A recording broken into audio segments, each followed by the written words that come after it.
Robbani, merajut ilmu dan peradaban. Di para sahabat itu, kaum muslimin, yang terbayang bagi mereka itu adalah infak. Yang terbayang bagi mereka adalah sebuah kebahagiaan, keselamatan di akhirat yang kekal dan abadi di sisi Allah tabaraka wa taala. Semua kita boleh klaim sekarang. Kamu cinta Nabi? Cinta Ustaz. Cinta Nabi? Cinta Ustaz. Termasuk saya. Cinta Nabi? Cinta. Kapan tahunya? Besok di akhirat. Maka apa kata Nabi sallallahu alaihi wasallam? Amalur rajuli biyadihi. Penghasilan yang terbaik adalah pekerjaan yang dilakukan oleh seseorang dengan tangannya sendiri. Wa kullu bai'in mabrur. Dan setiap jual beli yang mabrur. Ini aktivitas ini membantu saya di akhirat atau akan menyulitkan saya di akhirat? Kalau seandainya perbuatan itu ternyata akan menyulitkan kita di akhirat kelak, tinggalkan perbuatan itu.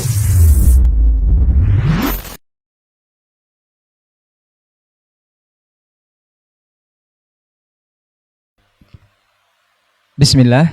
Assalamualaikum warahmatullahi wabarakatuh. Alhamdulillah hamdan katsiran thayyiban mubarakan fi kama yuhibbu rabbuna wa yarda.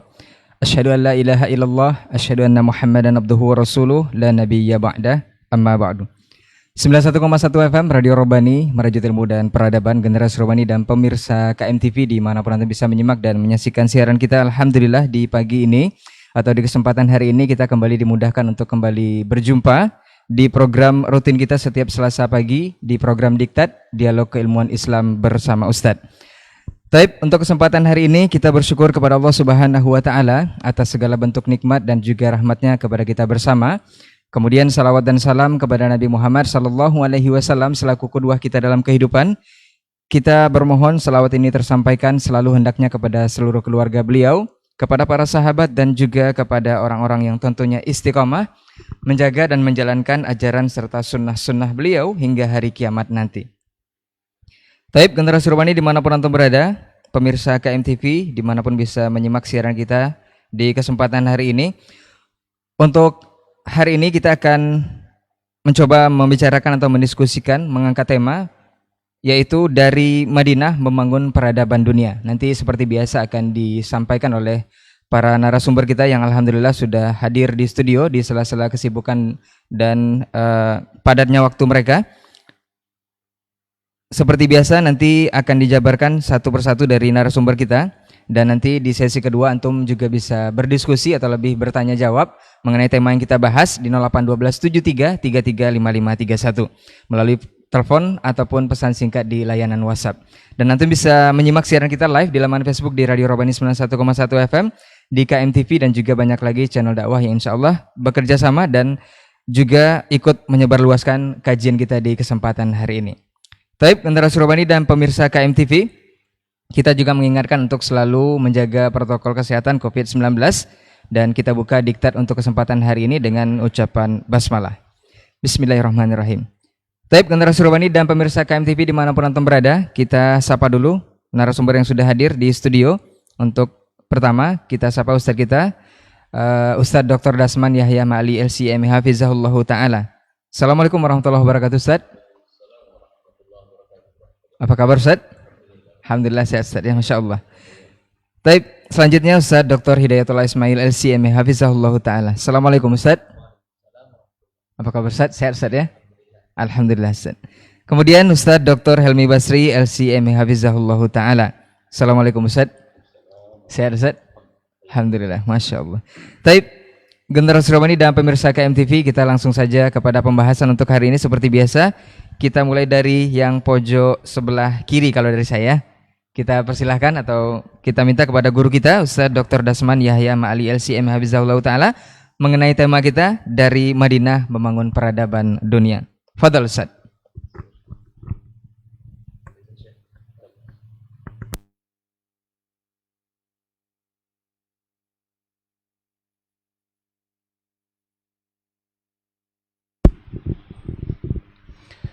Bismillah.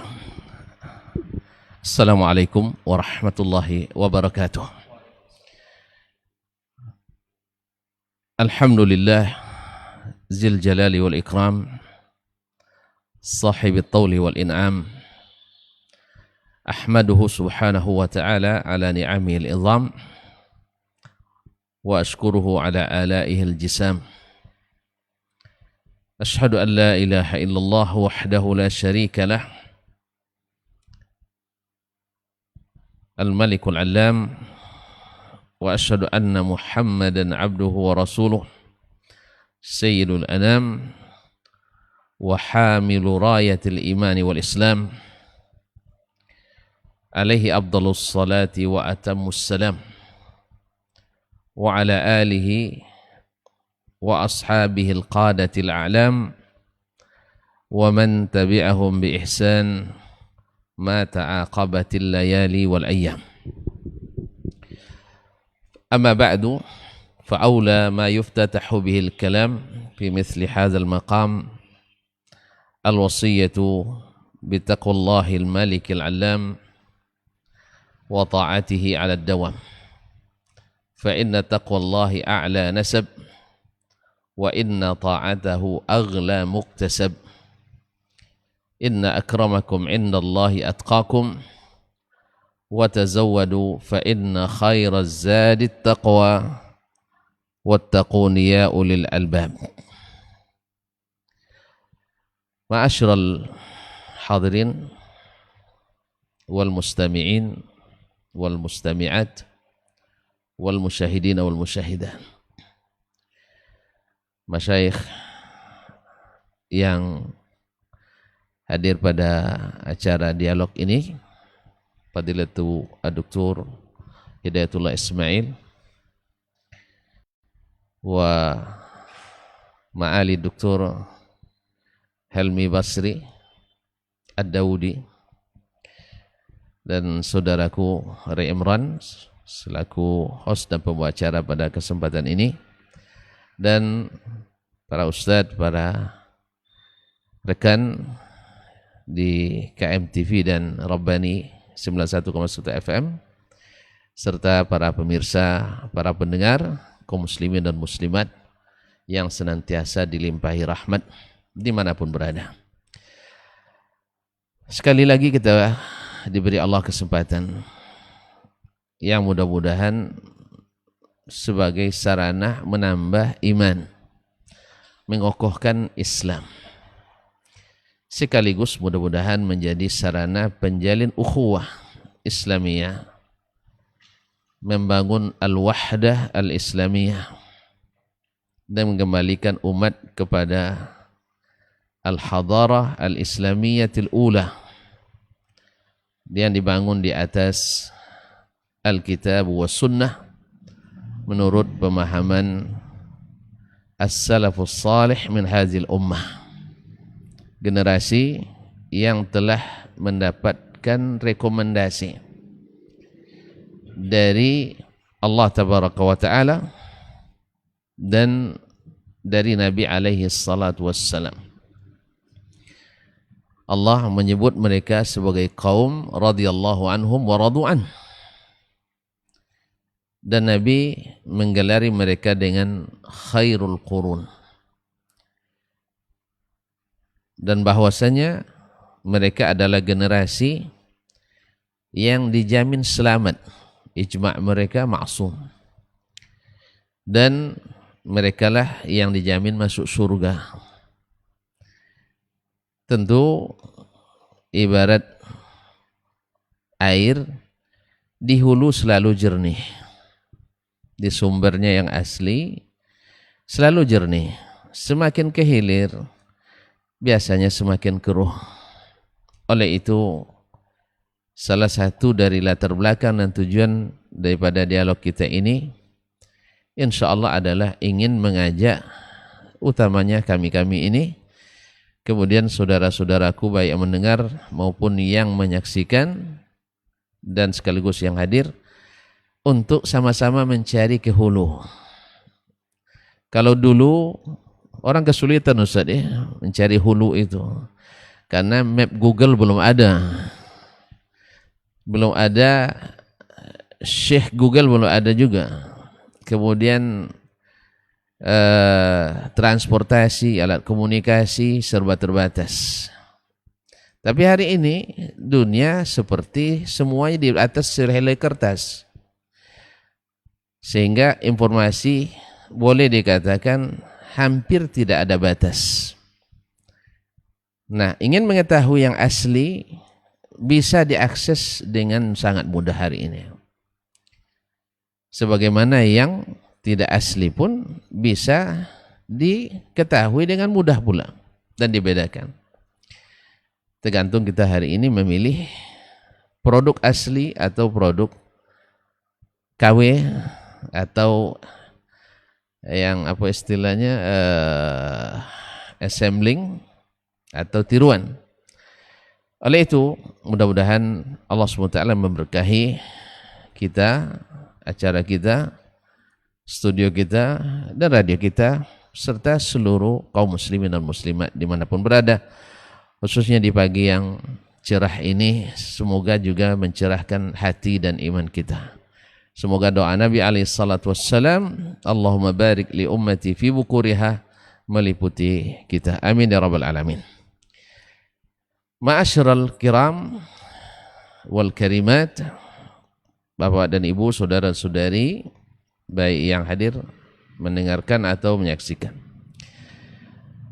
Tentu kita tidak lupa dan tidak boleh lupa bahwa setiap majelis mesti dihiasi dengan doa terindah yang membuat cepat didengarnya doa kita, yaitu salawat dan salam kepada baginda Rasulullah sallallahu alaihi wasallam. Hari ini kita akan membahas dari Madinah membangun peradaban dunia. Dari Madinah membangun peradaban dunia. Ma'asyiral kiram dirahmati Allah Subhanahu wa taala. Mungkin kita sudah sebelum ini dalam 2 sesi pertama telah membahas tentang peradaban. Apa itu peradaban? Banyak versi para ahli istilah dalam mengistilahkan peradaban itu. Apa yang dimaksud dengan al-hadara? Kapan dikatakan suatu negeri itu memiliki peradaban? Maka peradaban meliputi berbagai hal.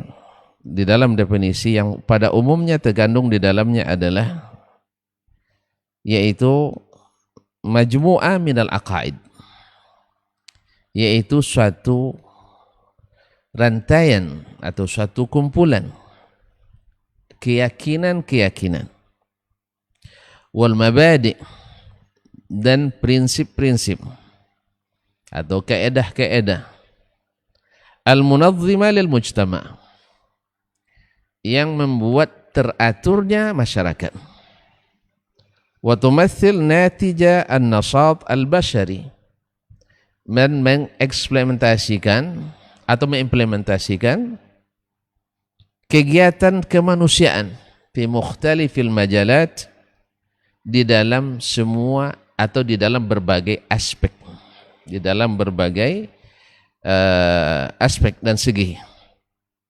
Kal ulum, seperti dalam bidang keilmuan, wal adab, sastra dan adab, wal funun, bahkan seni dan budaya. Dan wa ma ladaihim min hadan an hadan nashat aw ma yanjumu min hadan nashat min muyulin qadiratin ala siyagati asalabil hayatil mukhtalifah. Dan apa yang dihasilkan dari kumpulan prinsip, keyakinan-keyakinan tersebut dan kegiatan-kegiatan kemanusiaan tersebut yang melahirkan kecenderungan-kecenderungan yang dengannya mampu untuk menjalin ulang asalibil hayat al-mukhtalifah, seni-seni kehidupan yang bermacam. Ma'asyiral kiram dirahmati Allah SWT, wal anmad as-sulukiyah wal manahij mukhtalifah fit tafkir, dan melahirkan pula bentuk-bentuk atau cara-cara etika yang berlaku dan metodologi yang berbeda atau bermacam-macam dalam pemikiran. Nah, dari Madinah membangun peradaban. Tentu saja yang kita maksudkan adalah peradaban yang dengannya segala keyakinan dan segala mabadi, prinsip-prinsip, wal qawaid dan manahij, cara berpikir, cara bertindak dan berlaku dan menghadapi kehidupan yang dibedakan dengan peradaban-peradaban lainnya. Karena peradaban yang lahir dari Madinah beda dengan peradaban yang lahir dari yang lain. Kalau peradaban Romawi misalnya lahir dari pemikiran, lahir dari kebiasaan, adat dan tradisi, dan mungkin juga dipengaruhi oleh sebagian dari wahyu yang masih tersisa dalam Taurat dan Injil yang notabene banyak dirubah oleh mereka, ditambah, dirubah, dimodifikasi dan dikreasi oleh para ahli atau pemuka agamanya, karena memang tidak dijamin dipelihara oleh Allah SWT. Berbeda pula dengan kebudayaan atau peradaban Persia yang hanya berdasarkan pikiran dan rasa, sehingga mereka menjadi penyembah api. Dan berbeda pula dengan peradaban orang-orang jahiliyah yang pada waktu itu telah merusak agama dengan tradisi yang mereka warisi dari nenek moyang. Walaupun masih ada Ka'bah di situ. Ka'bah yang dulunya disuruh oleh Allah SWT kepada Nabi Ibrahim dan Ismail, antahira baitiya lit-ta'ifina wal-akifina wa ruk'is sujud. Bersihkanlah rumahku ini untuk orang-orang yang tawaf, orang-orang yang salat, dan orang yang ruku dan sujud. Artinya bersihkan dari kesyirikan, karena tak boleh ruku kepada selain Allah, tak boleh sujud kepada selain Allah, tak boleh tawaf kecuali di Baitullah, dan seterusnya. Tetapi mereka dengan ilmu kira dan rasa telah merubah agama, fondasi agama Ibrahim yang asasi sekali. Bukankah Ibrahim terusir dari selatan Irak, dari Babilonia, akibat daripada meruntuhkan dan memecahkan berhala? Subhanallah. Ibrahim harus hijrah ke Palestina karena dia meruntuhkan berhala dan menentang kesyirikan. Tapi sekarang anak cucunya, karena zaman sudah lama, waktu sudah berlalu, mereka luput dari ilmu karena sedikitnya ulama. Yang banyak waktu itu mungkin adalah para tokoh dan pemikirnya. Ya, yang namanya pemikir setiap masa ada. Ya, pemikir tak perlu ilmu, tapi ilmu memerlukan pikiran. Ya, makanya setiap orang berilmu mesti pemikir, tapi tidak setiap pemikir orang berilmu. Orang berilmu mesti punya pemikiran, dan orang pemikir belum tentu punya ilmu. Berarti ilmu itu memang lebih tinggi dari pemikiran. Buktinya dengan pikiran yang mereka kemukakan, lahirlah berbagai kebudayaan-kebudayaan, keyakinan-keyakinan, aturan-aturan yang jahiliyah. Akidahnya, karena hanya berdasarkan pikiran dan perasaan, lahir akidah-akidah jahiliyah. Misalnya di masa itu sudah menjadi budaya mereka, bila hendak melakukan suatu perjalanan atau melakukan suatu pernikahan atau suatu perhelatan dan sebagainya, mereka meyakini ada pengaruh benda-benda pada keberuntungan dan kemalangan seseorang. Maka dilepaskanlah seekor burung. Bila terbangnya ke kanan berarti tanda baik, bila terbangnya ke kiri berarti tanda buruk dan tanda sial. Yang masalahnya kalau terbang lurus diulang lagi terbangnya. Dan payahnya lagi tidak mau terbang nih. Jadi akhirnya mereka buat tafsir. Lahirlah hukum keyakinan jahiliyah. Mungkin akan lebih dijabarkan, saya buat contoh terlalu detail nanti habis waktu untuk saya. Ini mohon maaf saya pun terlambat tadi. Jadi kaum muslimin muslimat, Ustaz Helmi tadi sudah bilang Ustaz aja yang panjang-panjang katanya. Enggak. Karena biasanya beliau yang panjang, bukan saya. Kaum muslimin dan muslimat, para pendengar, para pemirsa dimanapun berada, dari itu lahir keyakinan. Karena apa? Karena hanya mereka mengira dan merasa. Maka semakin banyak peradaban dibangun di atas pemikiran dan perasaan, maka akan lahirlah peradaban yang berdasarkan pemikiran dan perasaan yang ujung-ujungnya tidak sedikit yang bertentangan dengan kebudayaan dan dengan peradaban Islam. Karena peradaban itu mengandung keyakinan-keyakinan. Kemudian peradaban juga mengandung perangkat-perangkat hukum.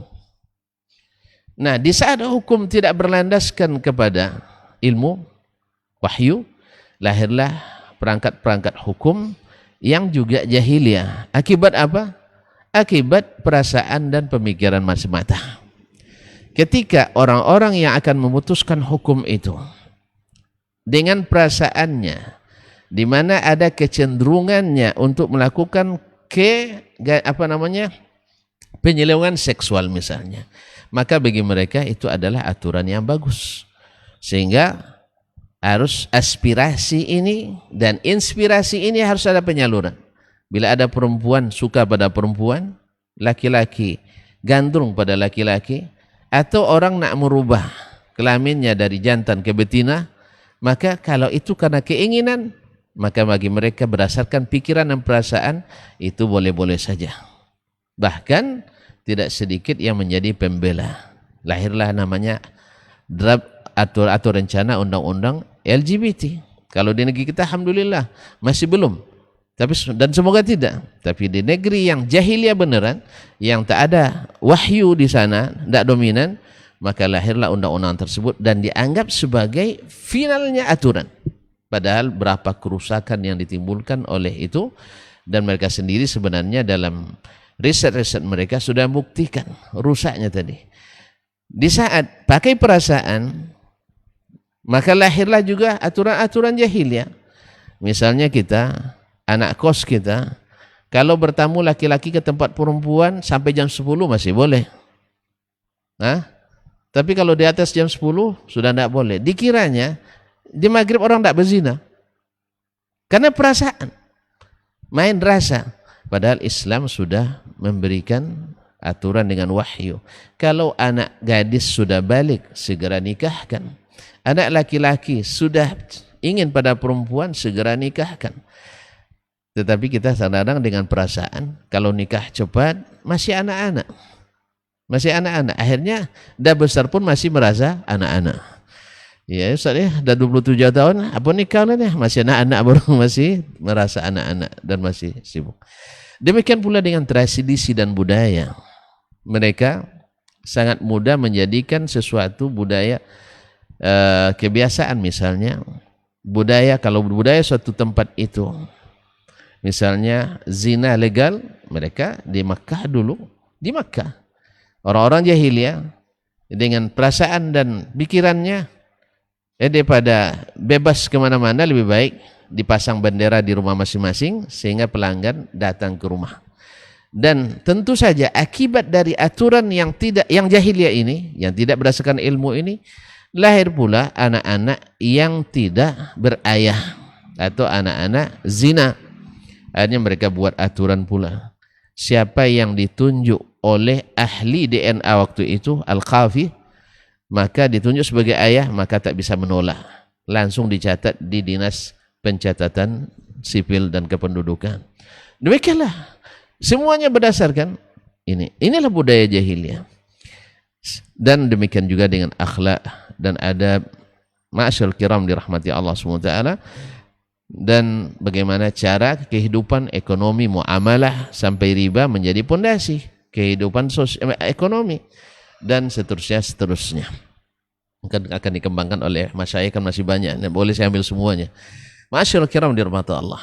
Lalu datanglah Allah tabaraka wa taala mengutus nabinya Muhammad sallallahu alaihi wasallam dengan Iqra. Ini Ustaz Elmi sangat jago membahas masalah Iqra. Ternyata memang harus dengan membaca dan ilmu supaya peradaban itu betul-betul baru dan terbarukan, sehingga berpengaruh pada setiap sendi kehidupan. Setiap sendi kehidupan. Tadi ada yang konsultasi pagi sana. Ya, ada yang saudara-saudara kita mengatakan bahwa kalau di Arab itu nama Iman, Ilham itu nama perempuan. Kalau di kita itu nama laki-laki.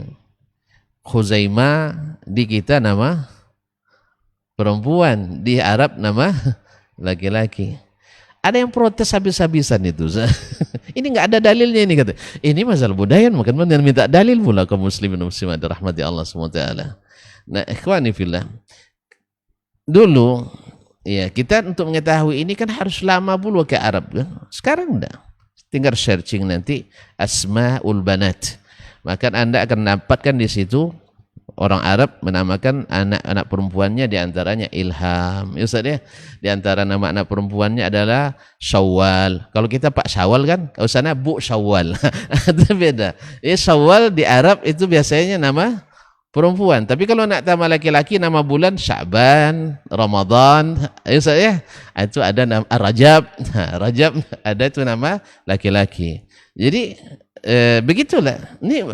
Ini yang hanya sifatnya tradisi biasa, yang tentu saja tidak memerlukan dalil.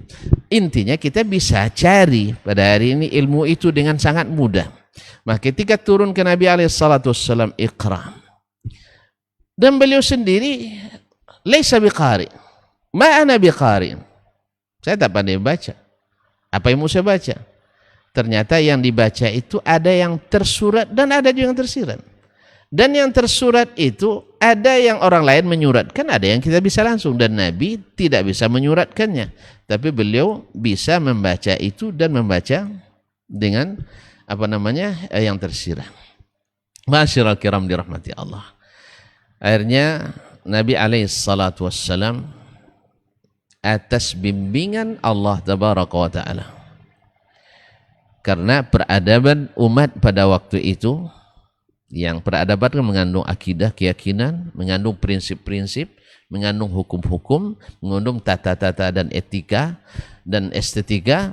Maka melihat itu Nabi SAW sebelumnya Al-Quran menggambarkan ma kunta tadri mal kitab walal iman. Sebelum turunnya ayat atau wahyu ini, Nabi tak tahu apa itu Al-Quran dan apa iman. Dan Nabi juga disebut wa wajadaka dhallan fahada. Dia dapatkan kamu dalam keadaan tidak tahu mana hakikat iman itu. Artinya Nabi tidak sesat. Jadi bukan makna sesat seperti sesatnya orang-orang membuat melakukan tindakan jahiliyah, tidak. Beliau tidak pernah melakukan syirik, tidak pernah memuji tuhan-tuhan orang musyrikin, tidak. Dan tidak pernah ikut di dalam kemaksiatan orang-orang kafir Quraisy. Tetapi beliau maknanya adalah tidak tahu tafasilul iman, tidak mengetahui perincian keimanan itu sampai turun kepadanya wahyu ilahi. Nah, dengan bimbingan wahyu inilah Nabi SAW dengan berbagai perangkat penyempurna yang ada pada diri beliau, sifat siddiq, sifat amanah, sifat tabligh, dan sifat fatanah. Dengan kecerdasannya, Nabi sudah membawakan yang namanya teori dan praktek. Jadi sebenarnya kaum muslimin dan muslimat dirahmati Allah, kenapa kita disuruh dalam suatu masalah yang kita perselisihkan kembali ke Rasulullah SAW? Karena Rasul menafsirkan. Nabi itu awal akbar, awal mufassirin, mufassirul mufassirin. Jadi tafsirnya rata-rata ada dalam sunnah Nabi SAW. Kalau tidak, kenapa Allah suruh kita kembali kepada sunnah kata selesai? Ini tidak ada kembali ke sunnah tambah bantah kita. Berarti ada masalah kaum muslimin dan muslimat dirahmati Allah. Karena sebagian memahami sunnah itu belum dipahami di zaman Nabi. Subhanallah. Nabi juga membawa pemahaman. Ya, membawa pemahaman. Makanya ada nanti mungkin dalam disiplikin atau ilmi lagi ini. Dalil itu kan ada urutannya, Al-Quran, kemudian ditafsirkan dengan sunnah, kemudian ada qiyas, dan sebelumnya ijma', cuman di zaman Nabi kan tidak ada ijma'. Ada qiyas, dan ini sudah ada sejak zaman Nabi SAW. Dan ijma', yaitu la tajtami'u ummati ala dhalalah, juga maksum.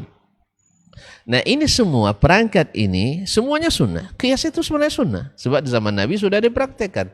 Maka mengqiyaskan suatu masalah yang tidak ada dalil hukumnya secara nas dalam Al-Quran dan sunnah, maka dikiaskan kepada sesuatu yang ada dalilnya secara nas dalam Al-Quran ataupun sunnah atau dalam kedua-duanya. Ini adalah sunnah Nabi SAW. Bukankah Nabi ketika mengutus Mu'az ke Yaman, ketika ditanya, dengan apa kau menghukum? Bi kitabillah. Fa illam tajid, qala fa fi sunnati Rasulillah. Fa illam tajid ajtahidu ra'yi.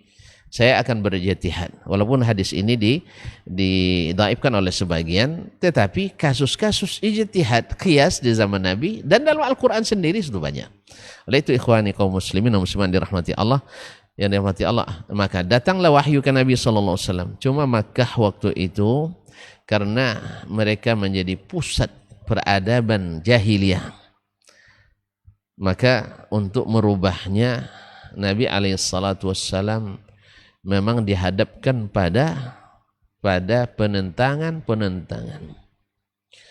Sama, mohon maaf ya, bukan maksud saya menyamakan, tidak. Dulu ketika kita tamat pondok Ustaz ya, nah rasanya kita sudah menjadi pendekar ilmu. Ini kalau tunjuk khutbah dimanapun, kalau boleh 3 kali khutbah Jumat sehari siap gitu. Taking, pokoknya tidak ada, pokoknya judul lengkap semua. Ya, ceramah kapan saya tunjuk siap. Subhanallah. Itu rasa kita waktu itu. Tetapi setelah kita ke Jakarta, dulu nengok pustaka di pondok, Masya Allah, ruangan 2x3 penuh buku, banyak buku ya. Tumbang kau 2 ekor kan beli buku kan, 2 ekor kerbau untuk beli buku. Luar biasa memang.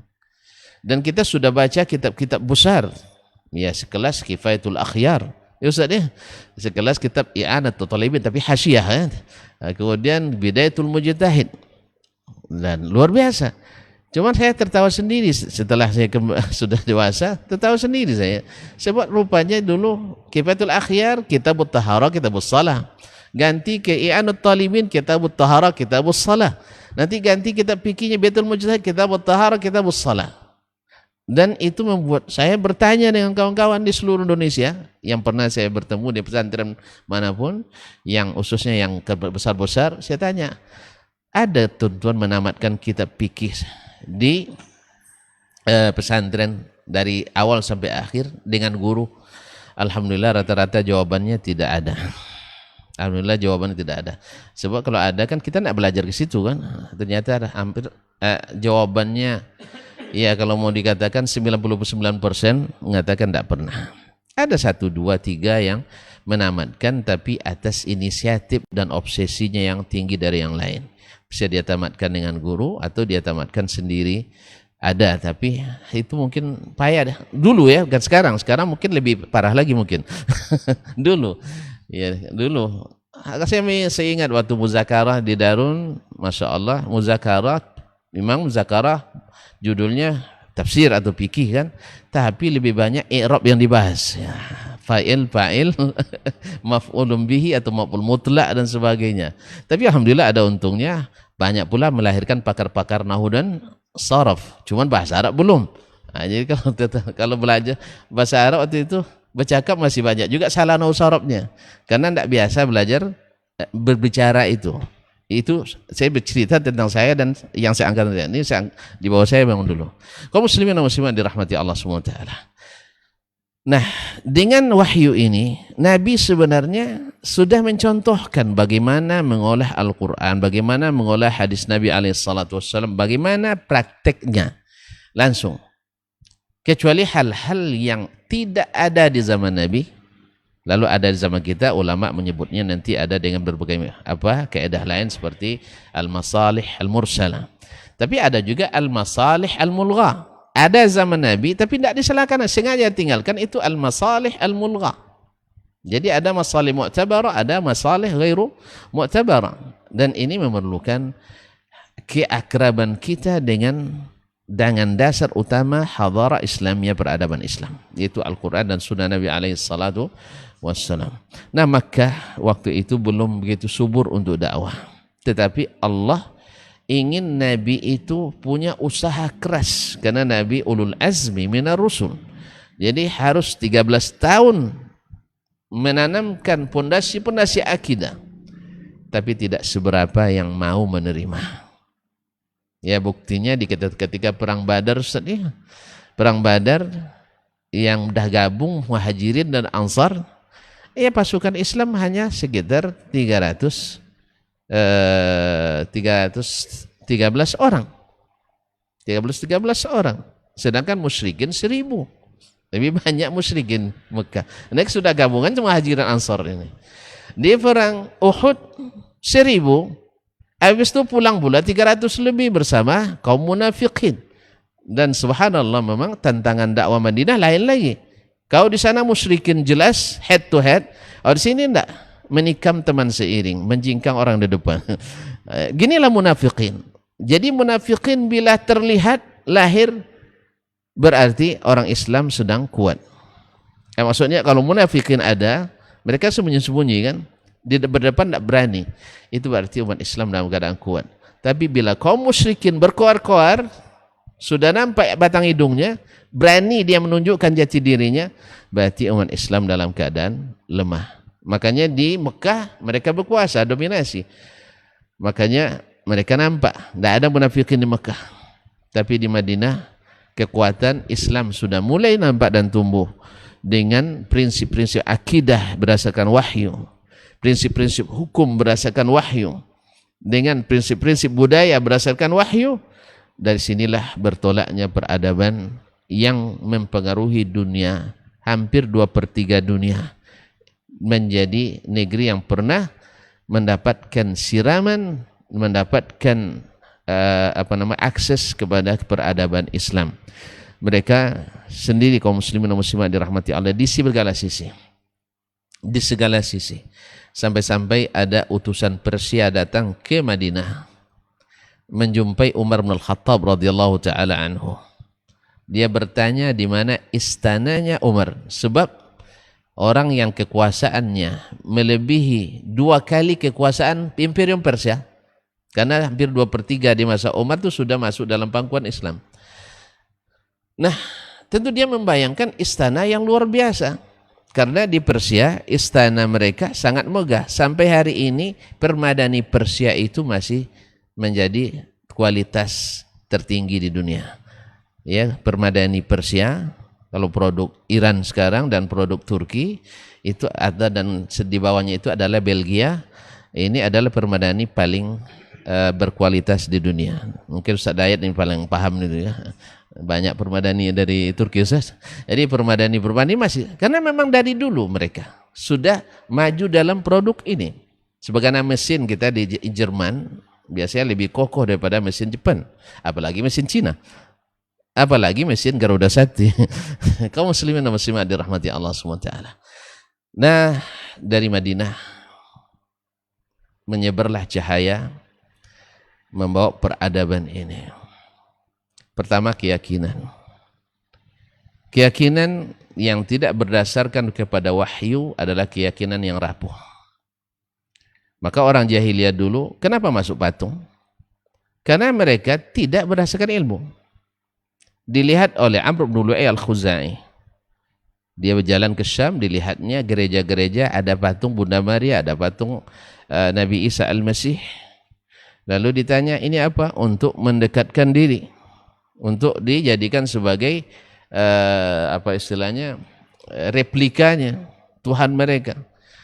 Nah, kalau gitu bagus juga. Akhirnya dia bawalah patung ke Indonesia, ke mana?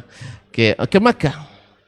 Nah, Amr bin Lu'ay orang berpengaruh karena dia seorang kaya raya dan dermawan dan selalu hadir bersama di dalam acara-acara keagamaan, menjadi donatur besar sehingga duduknya selalu di tempat orang besar. Akhirnya menjadi tokoh muslim besar. Ya, saya masih teringat ada salah seorang tokoh muslim kita, Ustaz nasional, pernah kunjungan ke pesantren di Madura dulu. Jadi oleh Pak Kiai, ini Pak Menteri, ini sudah hafal 30 juz nih Al-Quran. Wah, bagus itu, lanjutkan dia, tambah lagi katanya. Ini tokoh muslim ini, mohon maaf, dia kan semangatnya ada, kita hargai itu. Cuman ilmu dah. Makanya tidak bisa sembarang tokoh jadi panutan. Dia alhamdulillah semangat Islamnya dan membela Islamnya itu jasanya tidak bisa kita nafikan. Cuma di sini kelemahannya dia tidak berilmu. Dia orang sains. Ya, orang sains cuma punya semangat keislaman. Oleh sebab itu ada orang semangat keislaman, kalau masalah ilmu jangan tanya ke dia, tapi semangat boleh. Ustaz, bapak semangat, saya tiru Pak. Duit bapak bawa ke sini untuk saya bangunkan masjid. Duit bapak bawa ke sini untuk bangun ini. Koneksi bapak kita untuk mempermudah mengeluarkan izin dan sebagainya. Tapi untuk apa hukumnya berjenggot Pak? Jangan tanya sama dia sendiri tidak berjenggot dia. Dia bukan ahlinya. Apa hukumnya Pak begini-begini? Misalnya apa hukumnya punya anak banyak, dia dibagi BKKBN, dia mana dia rekomendasikan? Anak hanya 2 katanya. Nanti Anda miskin. Wajar karena dia ilmunya sampai di situ. Intinya apa? Amr bin Lu'ay dianggap tokoh agama karena selalu bersemangat, beragamanya tinggi, tapi agama jahiliyah waktu itu. Sehingga ditokohkan. Ketika dibawanya patung, maka dengan mudah dia meyakinkan orang Mekah. Karena yang diyakinkan tidak lebih berilmu daripada yang meyakinkan. Dan yang meyakinkan ini tidak berilmu, tapi punya pengaruh. Akhirnya dialah pertama kali memasukkan patung ke negara Arab atau di Makkah. Yang awalnya hanya 1, maka setiap kabilah minta pula. Kabilah-kabilah besar Taif minta. Kemudian Jeddah bikin pula 1. Di Safa Marwah, di Marwah ada 1 sih ya. Akhirnya yang besar-besar ada 3, 1 di Marwah, 1 di Taif dan 1 di perbatasan Makkah dan Jeddah. Allahumma musta'an. Masyaallah kiram, afara'aitumul Lata wal Uzza wa Manata tsalitsatal ukhra. Dan Manat ini yang di Marwah. Kemudian Uzza, Lata di Taif dan Uzza di perbatasan Makkah dan Jeddah. Ma'asyarul kiram dirahmati Allah SWT. Inilah budaya mereka. Inilah peradaban mereka berdasarkan keyakinan-keyakinan yang tidak berdasarkan wahyu. Maka dari Madinah keyakinan-keyakinan itu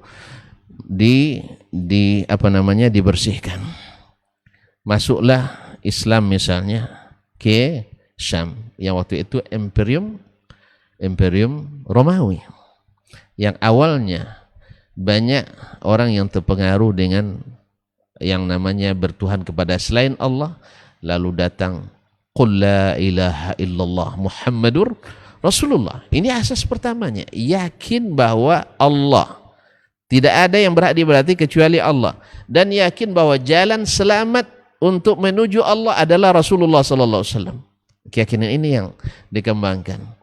Nah, tidak semua menerima. Bahkan orang yang sudah kenal dengan Nabi saja tidak langsung menerima, apalagi yang tidak kenal sama sekali dengan Nabi alaihissalam. Akhirnya terjadi penentangan, intimidasi, provokasi, persekusi.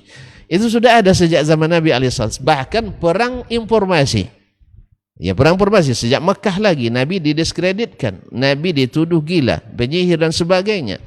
Ya, kalau ada sekarang orang ketika kita mendakwahkan, menyampaikan, ingin membangun peradaban yang bersih berdasarkan Al-Quran dan Sunnah Nabi seperti yang dicontohkan Nabi dan para sahabatnya, tentu tidak semudah membalikkan telapak tangan. Tidak disambut dengan bunga-bunga di perbadan itu merah, tidak, karpet merah istilahnya. Nah, tetapi akan ada penentangan-penentangan walaupun tidak kita cari, dan tidak sedikit pula subuhat-subuhat yang membentang di sana, karena seperti orang-orang dulu ketika diutus Nabi sebagai utusan Allah SWT, mereka memperkarakan Nabi. Memangnya kamu siapa? Kenapa tidak diutus Nabi dari salah satu pendekar dan pembesar di Taif atau di Makkah? Dari dua negeri yang besar ini. Kenapa tidak diambil dari situ? Kok tiba-tiba Muhammad yang baru belum berpengalaman banyak? Walaupun mereka mengakui kehebatan Nabi SAW. Ma'asyara kiram yang dirahmati Allah SWT. Dan ini masih ada istilahnya menganggap Nabi masih kecil, belum dewasa, menganggap Nabi bukan orang yang patut untuk menjadi Rasul. Itu sudah ada pelecehan-pelecehan seperti itu terhadap Nabi SAW. Nah, dengan ini Nabi pun mengembangkan peradaban ini, menghapus segala keyakinan-keyakinan yang memalingkan dari Allah Taala, sehingga peradaban Islam itu bermaterikan wahyu yang datang dari Rabbul Alamin, dari langit yang ketujuh. Dan sehingga keyakinan-keyakinan yang tidak berdasarkan ilmu itu harus hapus. Dan memang metode tauhid Nabi SAW, wa'arid 'anil musyrikin, memang harus tinggalkan musyrik, orangnya dan pekerjaannya harus tinggalkan. Sebab ibarat menanam, kalau di semak-semak ditanam, semaknya lebih duluan tidak akan tumbuh matang. Tuan-tuan buka lahan sawit, orang buka lahan sawit langsung ditanam, langsung ditanam enggak, harus ditebang dulu kayu-kayu itu, sehingga terjadi penebangan liar tapi ada dasar hukumnya, sehingga hutan kita habis dibabat. Nah, lalu setelah itu baru di staking, dibersihkan, dikeluarkan akar-akarnya dan itu memerlukan biaya dan kadang-kadang ribut, kadang-kadang tak ada izinnya. Nah, demikian juga akidah ini, kalau masih ada akidah selain itu, selain dari wahyu menyangkut, maka tidak akan subur tumbuhnya akidah tauhid itu. Kalau masih bercampur dengan semak belukar, padang ilalang, dia tidak akan subur. Makanya memang harus la ilaha, tidak ada yang berhak diibadati, tidak ada ketergantungan, tidak ada yang dicintai, tidak ada yang dita'zim dan dikultuskan kecuali Allah Tabaraka wa Ta'ala. Setelah itu baru ambil bibitnya dari produk asli. Wa asyhadu anna Muhammadar Rasulullah. Tanamlah apa yang ditanam oleh Muhammad sallallahu alaihi wasallam. Jangan lalai. Jangan disimpan dulu tempat lain, habis itu tanam yang tertukar sama bibit yang lain. Tapi ambil tanam. Karena Nabi sudah contohkan. Ini dia perintahkan salat, saya salat. Sallu kama ra'aitumuni usolli. Datang perintah haji, Nabi khuzu anni manasikakum. Kemudian ada doa-doa, mau tidur diajarkan Nabi, dirubah satu kata, jangan dirubah, dan seterusnya. Kemudian Nabi bukakan pula pintu-pintu ibadah secara umum, maka lakukanlah secara umum, jangan menjadi suatu ibadah khusus dan seterusnya. Karena Nabi SAW seperti kata Abu Ayyub Al-Ansari radhiyallahu taala anhu, ma mata Rasulullah sallallahu alaihi wasallam illa ma min ta'irin yatiru bi janahihi fis sama illa wa yadulluna ala ilmin. Tidaklah Nabi meninggal kecuali tak ada seekor burung untuk menempatkan kedua sayapnya kecuali Nabi sudah ajarkan ilmunya kepada kita. Terus apa kurangnya? Oleh itu kaum muslimin dan muslimat dirahmati Allah.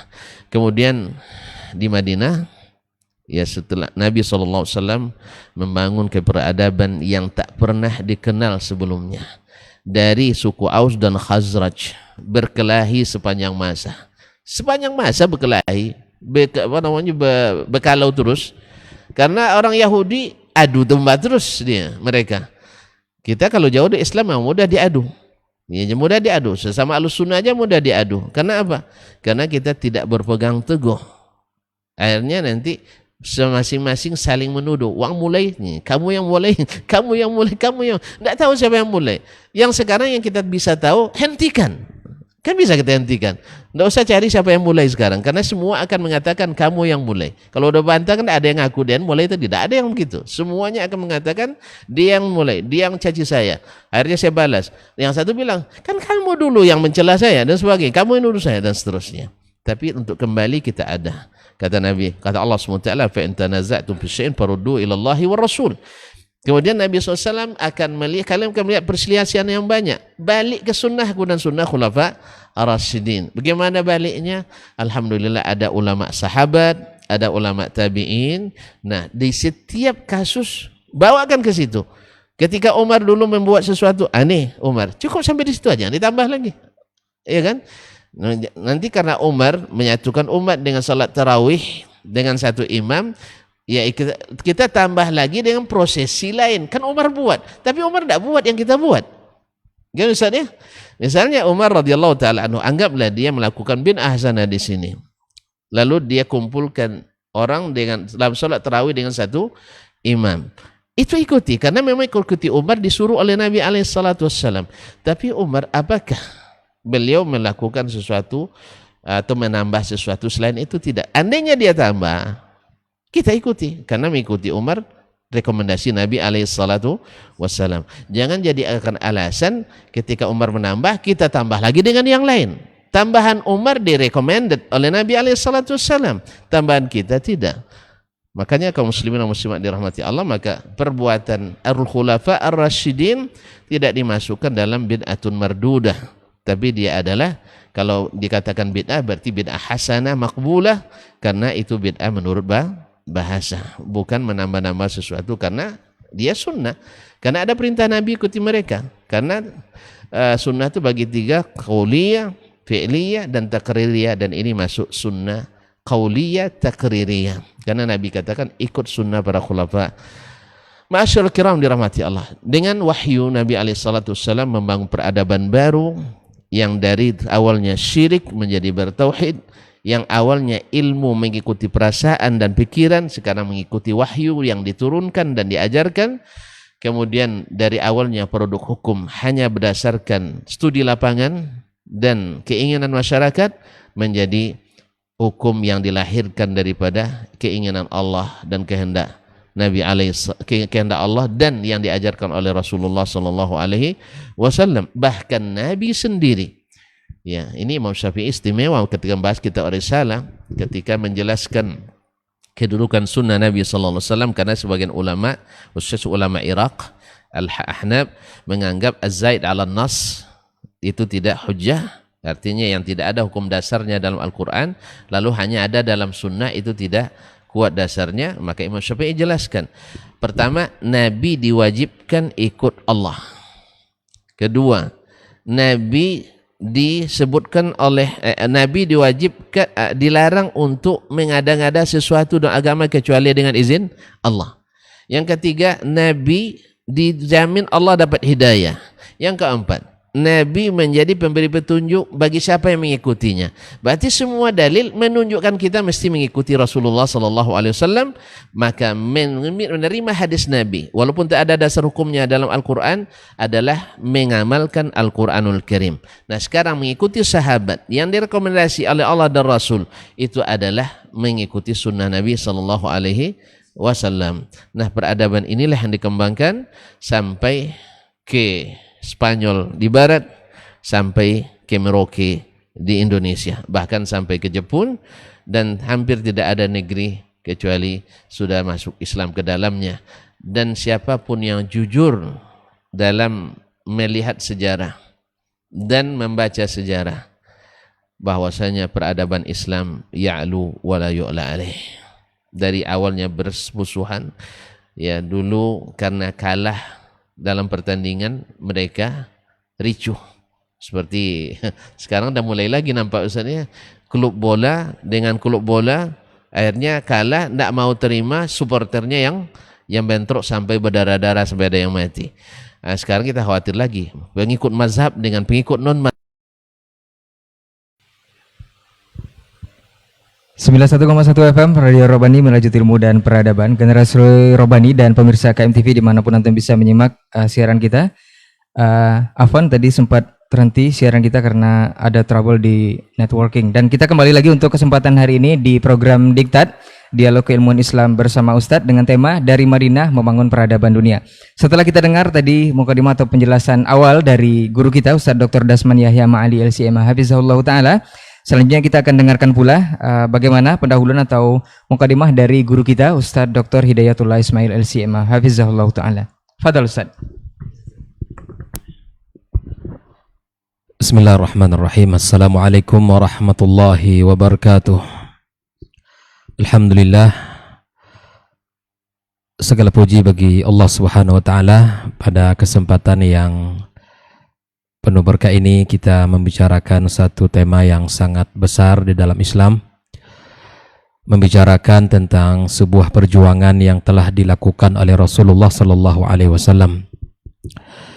Bicara tentang perjuangan Nabi tidak cukup dengan semangat yang ada dan lahir dalam jiwa saja, dan membangun peradaban yang telah dibangun oleh Rasulullah SAW juga tidak bisa dengan jargon-jargon saja, melainkan kita harus belajar tentang ilmu yang telah diajarkan oleh Rasulullah sallallahu alaihi wasallam, melainkan kita harus belajar fase-fase yang telah dilewati oleh Rasul sallallahu alaihi wasallam, di mana Nabi alaihi salatu wasallam membangun peradaban di kota Madinah dengan para sahabatnya yang sangat militan, yang dulu mereka bersama Rasulullah SAW di dalam berbagai kesempatan, di dalam majelis-majelis ilmu bersama Rasulullah SAW dengan semangat keimanan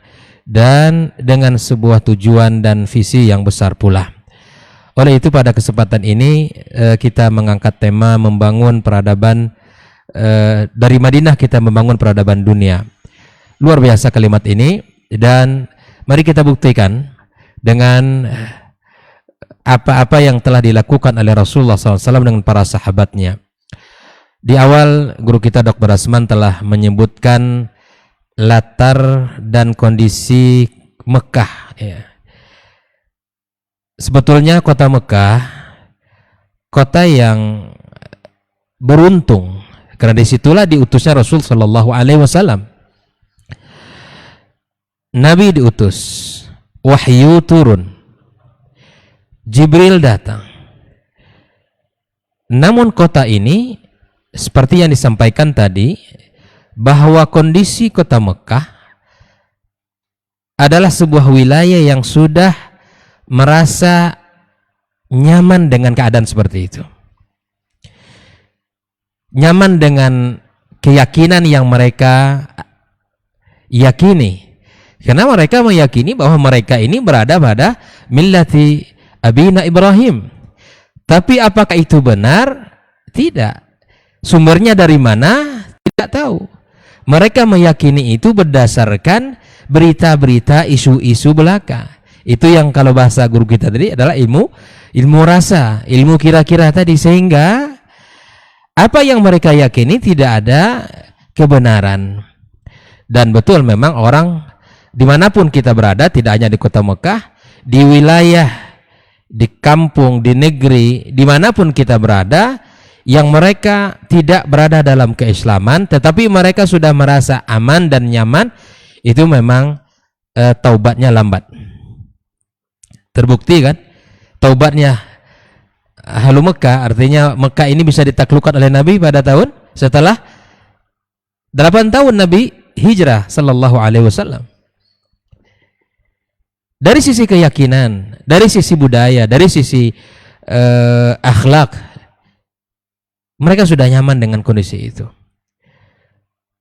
Dan Nabi sallallahu alaihi wasallam sebetulnya sudah mendatangi beberapa kaum besar, orang-orang kabilah-kabilah hebat di sana untuk menerima dakwanya, tapi memang lagi-lagi dakwah Nabi itu ditolak, wahyu ditentang. Begitupun dengan Taif. Tatkala kota Mekah ini menjadi kota yang tidak lagi sulit untuk dakwah Rasulullah sallallahu alaihi wasallam, maka Nabi berikhtiar untuk mencari sebuah kota yang harapan kota itu adalah kota yang bisa menerima dakwahnya. Lagi-lagi ketika Rasulullah sallallahu alaihi wasallam pergi ke Taif, maka Nabi SAW dilawan, wahyu dilawan, wahyu yang dibawa itu dilawan. Nabi SAW dilempar.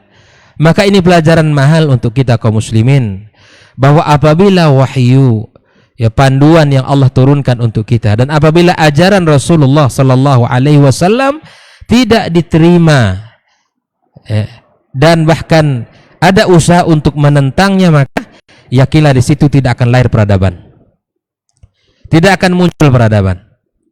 Oleh itu, bagaimana dengan kota Madinah? Kota Madinah adalah kota yang beruntung. Tapi perlu juga kita sedikit bahas latarnya. Karena tadi guru kita panjang lebar bicara tentang kota Mekah, bagaimana kondisi. Saya katakan bahwa kota Madinah tidak jauh berbeda dengan kota Mekah. Dari sisi agama, mereka musyrik. Mereka musyrik. Dari sisi ilmu, keilmuan mereka sama, ummi. Makanya Allah katakan huwallazi ba'atsa fil ummiyin. Mereka juga umat yang tidak pandai baca tulis. Kota Madinah mirip, juga tidak memiliki ilmu. Bahkan tidak menjadi sebuah kota yang dipandang. Bahkan dari sisi ekonomi dia tidak seperti kota Mekah. Walaupun kota Madinah menjadi jalur saja persinggahan untuk menuju Syam, tapi dia tidak sebesar kota Mekah. Dari sisi kondisi masyarakat, seperti yang digambarkan tadi, Aus dan Khazraj itu sepanjang mereka di situ berkelahi. Umat yang sudah resah, masyarakat yang sudah lelah, capek, berkelahi terus. Sebetulnya mereka ini, dari sinilah letaknya nanti. Kenapa? Di saat wilayah ini, kota Madinah ini, sebuah kota yang masyarakatnya sudah merasa risau, sudah merasa lelah dengan keadaan dan kondisi. Bukankah ini kita dapatkan dalam sejarah? Mereka datang kepada Rasulullah SAW, tersirat dalam ucapan mereka, wahai Muhammad, jika engkau mampu mendamaikan kami, Aus dan Khazraj ini, maka kami akan muliakan engkau. Di sini sebuah isyarat bahwa ya kalau Rasulullah SAW ini sebuah perjalanan, bahwa di situ ada sebuah potensi untuk memulai peradaban atau membangun peradaban di kota Madinah. Dari sisi tempat, bahwa Madinah namanya kita tahu bahwa Yathrib ya itu bukanlah nama yang indah, karena banyak sekali dari sisi sehingga Nabi SAW ketika berangkat hijrah ke kota Madinah, maka nama Yathrib ini diganti oleh Rasulullah SAW dengan Taibah atau Tabah. Ini pergantian nama ini adalah pergantian dari kegelapan menuju cahaya. Ya, itu pergantian dari kejahilan menuju ilmu dan hidayah. Jadi Nabi SAW memulai peradaban itu tidak hanya sekedar memperhatikan hal besar, bahkan Rasul sallallahu alaihi wasallam memperhatikan masalah nama. Betapa banyak di dalam sejarah Islam yang diganti oleh Rasul sallallahu alaihi wasallam nama-nama sahabat. Betapa banyak di dalam Islam kita dapatkan dalam sejarah Rasul sallallahu alaihi wasallam, bahkan jalan-jalan itu diganti oleh beliau namanya. Ya, ini hal yang patut untuk kita pelajari bersama. Intinya apa? Bahwa kota Madinah bukanlah kota yang siap secara data dari awal, adalah kota yang akan dijadikan peradaban. Ini pelajaran mahal untuk para generasi muda kita, agar kita tidak cepat loyo, tidak cepat merasa susah, tidak merasa cepat putus asa. Nabi telah mengajarkan kita, dari tempat-tempat itu tidak disukai orang. Namanya saya sudah tidak baik namanya, diganti oleh Rasulullah SAW namanya. Agar kita sadar bahwa ketika Rasulullah SAW berjuang membangun peradaban dari kota Madinah ini, pelajaran mahal untuk generasi muda dan pelajaran mahal untuk kita yang menyiapkan umat, pelajaran mahal untuk kita para penanggung jawab dalam sebuah lembaga pendidikan agar kita belajar dari Rasul sallallahu alaihi wasallam bagaimana beliau membangun peradaban dari kota Madinah. Nah, oleh itu wilayah Madinah atau kota Madinah, masyarakat sudah mulai resah, dan biasanya orang hijrah itu kalau sudah mulai resah, kegelisahan memuncak, kegalauan sudah mulai, ya, maka ilmu itu cepat. Tapi kalau orang sudah merasa cukup, sudah merasa benar, sudah merasa pintar, sudah merasa seperti dikatakan kalau minta khutbah tidak ada menolak, jam berapapun hadir kajian, sudah merasa hebat. Buka mata kita, buka mata kita agar kita tahu bahwa sejarah membuktikan orang-orang yang sudah merasa aman, yang sudah merasa hebat, itu tidak akan Allah pilih sebagai tempat peradaban. Agar kita tahu seperti itu kaum muslimin. Maka Madinah datang mereka utusan-utusan kepada Rasul sallallahu alaihi wasallam. Makanya ketika Rasul SAW datang ke kota Madinah, Abdullah bin Salam mengatakan, ketika aku melihat wajah Rasulullah sallallahu alaihi wasallam, ya, maka aku tidak aku lihat pada wajahnya orang yang pendusta, yang dituduhkan oleh orang-orang yang sudah merasa hebat di kota Mekah. Coba lihat, ini bukti sejarah. Ini kita belum lagi berbicara tentang pilar-pilar peradaban. Ini masih bisa bicara awal ini, agar kita tahu kaum muslimin bagaimana, dari mana kita memulai dan seperti apa persiapan Rasulullah sallallahu alaihi wasallam. Belum lagi kita berbicara khutuwat, belum lagi kita berbicara tentang benih-benih apa yang ditumbuhkan oleh Rasul sallallahu alaihi wasallam. Ini harus menjadi sebuah pertemuan lagi, Ustaz. Nah, ini beberapa pertemuan lagi. Nah, ini belum selesai. Ini masih kulit-kulitnya saja ini. Oleh itu kaum muslimin rahimakumullah, ya, setuju Ustaz ya? Nah, ini. Oleh itu kaum muslimin, bahwa ketika Rasulullah SAW ya mendengar ada harapan dari pemuda-pemuda yang datang ke kota Mekah itu, ya, Aus dan Khazraj, mereka ini orang-orang yang berkelahi, orang-orang yang berantam terus, ya, menumpahkan darah, kelahi. Oleh itu kaum muslimin, maka Nabi sallallahu alaihi wasallam datang ke kota Madinah, ya, dengan sejarah yang sangat luar biasa, ya, ditulis oleh para ulama kita. Nah, disitulah Rasulullah sallallahu alaihi wasallam membangun peradaban dengan apa yang telah disampaikan oleh guru kita tadi, ya. Karena ini waktu yang terbatas, ya, bahwa ketika wilayah itu, ketika generasi itu sudah mulai ingin tahu sebuah ilmu, sudah ingin belajar, sudah ingin mengetahui, lelah dengan kondisi yang ada, maka memang akan cepat ada perubahan. Hari ini juga demikian. Teman-teman yang hijrah, teman-teman yang berani meninggalkan pekerjaan yang mungkin di situ adalah dari sisi income sangat banyak, tapi dia tahu berdasarkan dalil Al-Quran, bahkan hadis Nabi SAW, bahwa pekerjaan di situ, hasil yang dihasilkan itu adalah, ya, haram, ya, maka dia dengan berani, ya, karena dia yakin dengan janji Rasul sallallahu alaihi wasallam bahwa orang yang meninggalkan sesuatu karena Allah akan ganti lebih baik. Mungkin dari sisi penghasilan tidak jauh lebih, ya, besar dari awal, mungkin lebih sedikit, tapi berani meninggalkan sesuatu yang diharamkan Allah, itulah hijrah yang sesungguhnya, itulah istiqamah yang sesungguhnya. Oleh itu kaum muslimin, ketika Rasul sallallahu alaihi wasallam di kota Madinah mulai datang, maka yang dilakukan pertama Rasulullah SAW adalah membangun rumah Allah Subhanahu wa Ta'ala, yang ini membuktikan bahwa masjid adalah sumber peradaban, tempat lahirnya peradaban. Karena dari masjidlah Rasul sallallahu alaihi wasallam membicarakan musyawarah, bahkan merangkai beberapa agenda-agenda dakwah Rasulullah sallallahu alaihi wasallam, merajut ukhuwah, kebersamaan di kota Madinah, diawali dengan rumah Allah Subhanahu wa Ta'ala. Masjid adalah sentral utama lahirnya peradaban Islam di kota Madinah.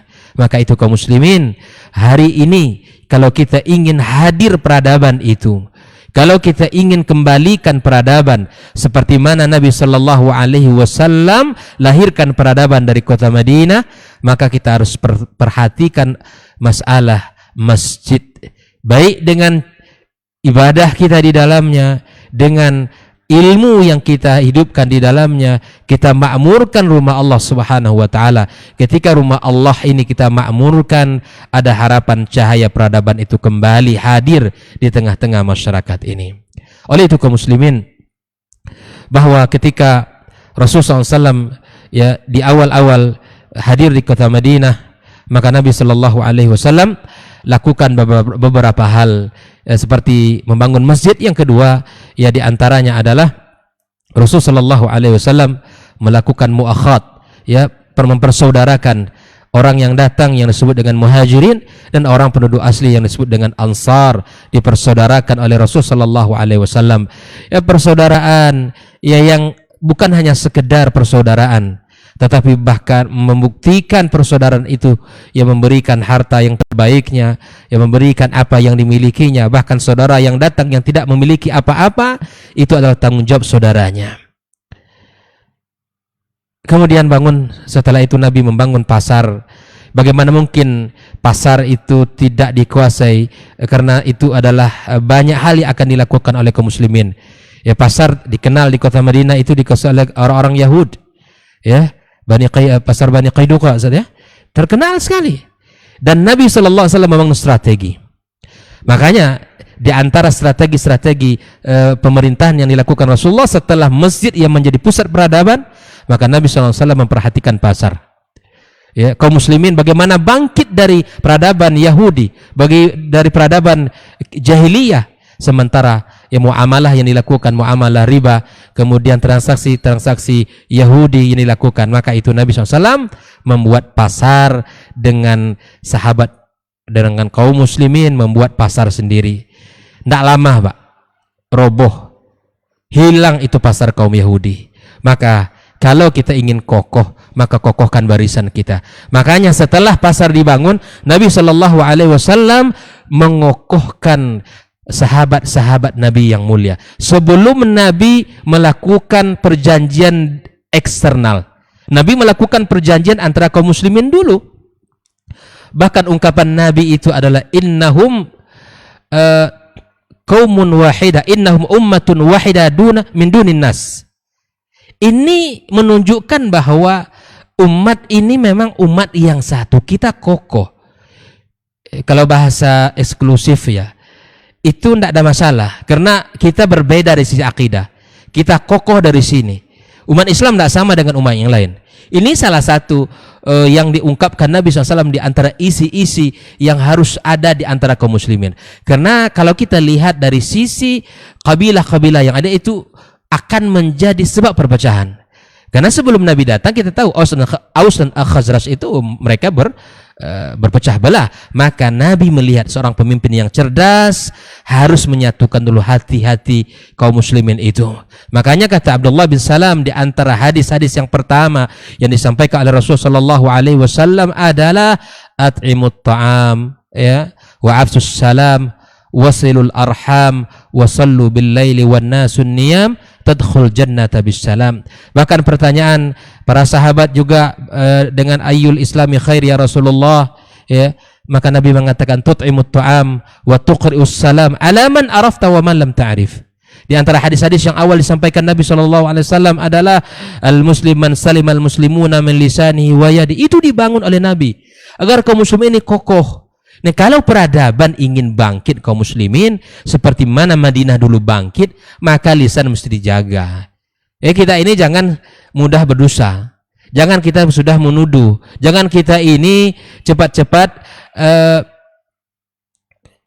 merasa ingin kita sudah benar. Kita sama-sama mencoba kembalikan. Kalau ingin kebenaran, maka kuncinya cuma itu. Tidak ada yang lain. Itu jaminan dari Nabi SAW. Ya. Taraktu fikum amrayni ma in tamassaktum bima lan tadillu abada. Kalau peradaban ingin bangkit. Kalau tidak, ya beginilah peradaban, ya tidak jauh dari peradaban jahiliyah masa dulu nanti. Waliyatubillah. Nah, kita berharap kaum muslimin umat ini kokoh, ya, seperti yang dikatakan oleh Nabi SAW, la innahum ummatun wahida min dunin nas. Kita ingin umat ini kokoh dalam akidah, kokoh dalam muamalah, kokoh dalam akhlak, kokoh dalam budaya kita. Apapun yang bertentangan dari syariat, dengan ridha dan senang hati kita tolak. Jangan pertahankan juga. Ini masalahnya. Ya, yang tidak asli itu terkadang yang disukai. Yang asli itu sulit diterima. Ini masalahnya. Oleh itu kaum muslimin, mari kita sama-sama untuk membangun peradaban, ya, membangun peradaban dari Madinah untuk dunia, ya. Maka mari kita lihat langkah-langkahnya. Insyaallah akan dijabarkan mudah-mudahan pada pertemuan berikutnya. Saya sekilas saja. Ini masih kulit. Masih belum lagi bicara tentang bagaimana Nabi SAW membangun sistem, bagaimana Nabi SAW, ya, kita lihat nanti agar kita tahu bahwa urutan sejarah itu adalah urutan. Ini kalau bicara tentang perjuangan Rasulullah juga bicara tentang urutan. Karena tahun-tahun yang dilewati Nabi itu adalah panduan. Bagaimana Nabi menyiapkan generasi. Bahkan sebelum Nabi hijrah ke kota Madinah, 3 tahun Nabi telah menyiapkan untuk bisa hijrah ke kota Madinah. Jadi kalau buat perencanaan, itu memang harus ada sebuah agenda besar, mesti ada perencanaan. Untuk hijrah hal yang besar, Nabi menyiapkan 3 tahun di kota Madinah, di kota Mekah. Itu kan? Menyiapkan di kota Mekah 3 tahun. Barulah strategi-strategi itu nanti. Bahkan sampai nanti pada tahun kelima, insya Allah akan kita pelajari lah. Biar kita, jadi tahun-tahun itu akan kita urai nanti satu persatu, agar menjadi panduan dalam kehidupan kita. Ya, sampailah Nabi SAW ya wafat dan selesai tugas, sempurna tugasnya, sempurna pekerjaannya. Tahun kelima, tahun ke-6, tahun ke-7, tahun ke-8, tahun ke-9 dan 10. Dan itu adalah tahun-tahun yang harus kita bongkar secara detail. Itu bagaimana aktivitas Rasulullah Sallallahu Alaihi Wasallam. Wallahu ta'ala. Assalamualaikum warahmatullahi wabarakatuh. Waalaikumsalam warahmatullahi wabarakatuh. Taib, jazakallah khairan Ustaz. Barakallahu fikum. Mudah-mudahan ini bisa menambah khasanah ilmu tentang tema kita hari ini, dan selanjutnya kita akan dengarkan ini mungkin porsi terakhir Ustaz, ya. Akan kita kombinasikan nanti di sesi tanya jawab, mungkin akan lebih dikembangkan. Untuk selanjutnya kita dengarkan dari guru kita Ustaz Dr. Helmi Basri LCMA Hafizahullah Ta'ala. Fadal Ustaz. Bismillahirrahmanirrahim. Assalamualaikum warahmatullahi wabarakatuh. Alhamdulillah. Wassalatu wassalamu ala rasulillah. Wala hawla wala quwata illa billah. Masyayikh kiram, Dr. Dasman, Dr. Hidayatullah, Ray Imran, dan seluruh ikhwah yang hadir di studio pada hari ini, serta seluruh pendengar Radio Robani dan pecinta KM TV, Kampar Mengaji TV, yang mudah-mudahan kita semua senantiasa dimuliakan Allah Subhanahu wa Ta'ala. Kita bersyukur kepada Allah Azza wa Jalla pada pagi hari ini kembali kita bisa berbagi, berdiskusi, membicarakan sesuatu yang sangat besar, yaitu bagaimana membangun sebuah peradaban yang sengaja kita ambil temanya bertahap dari awal, terus mudah-mudahan nanti bisa kita kembangkan sampai ke intinya. Mudah-mudahan ini menjadi ibadah bagi kita bersama insya Allah, dan bisa menambah ilmu, wawasan, iman, dan sekaligus menambah semangat amal. Kita juga harus berselawat dan salam kepada Rasulullah Sallallahu Alaihi Wasallam sebagai panduan peradaban itu sendiri. Tanpa beliau yang diutus oleh Allah Subhanahu Wa Taala, niscaya umat akan tetap berada pada kegelapan. Sebagian yang terakhir sudah sangat banyak sekali yang disampaikan. Jadi bingung saya mau menyampaikan apa lagi. Karena semua sisi sudah dibahas. Maka saya sebentar aja, sedikit aja, karena saya yakin ada banyak pertanyaan barangkali yang perlu kita jawab. Saya ingin mengatakan bahwa rahim Madinah itu sudah melahirkan satu peradaban. Dan itu fakta sejarah yang tidak bisa dipungkiri oleh siapapun. Sehingga Madinah itu lambang kemajuan. Kata Madinah itu sendiri itu simbol untuk kemajuan gitu. Coba saja tengok orang kalau ingin mengungkapkan sebuah kemajuan, yang diucapkannya Madani. Umpamanya UIN Kampus Islami Madani. Madani itu Madinah, dari kata Madinah.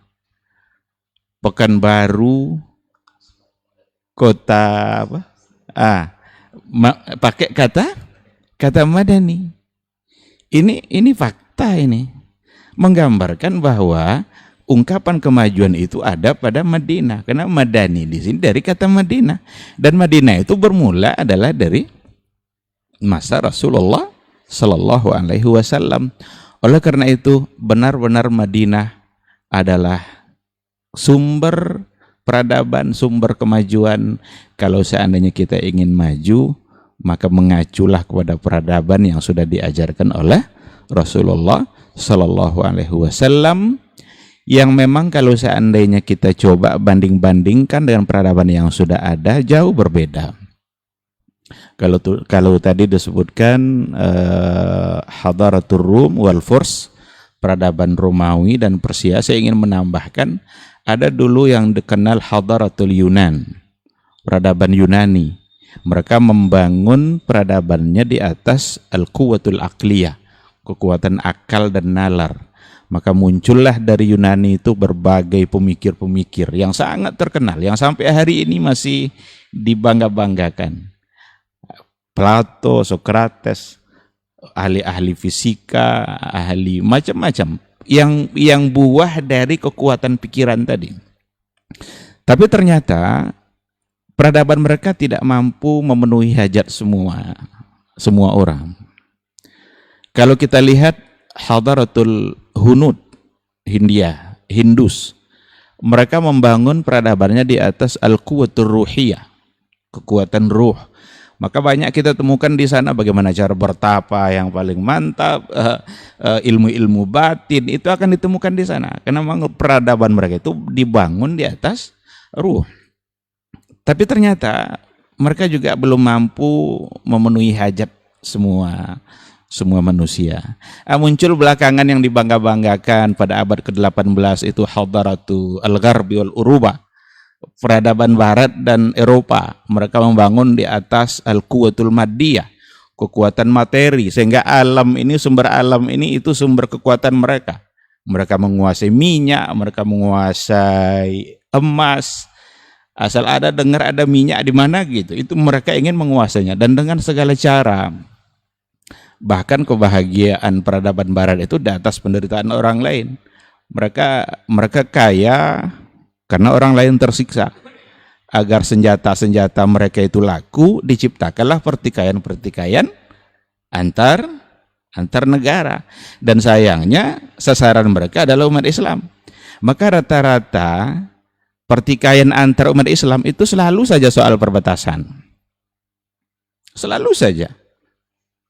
Saudi dengan Yaman, di Sudan ada Darfur, Indonesia dengan Malaysia, selalu saja soal perbatasan. Karena merasa masing-masing punya hak, maka muncul pertikaian dan mereka jual senjata. Jadi mereka membangun peradabannya di atas penderitaan orang lain.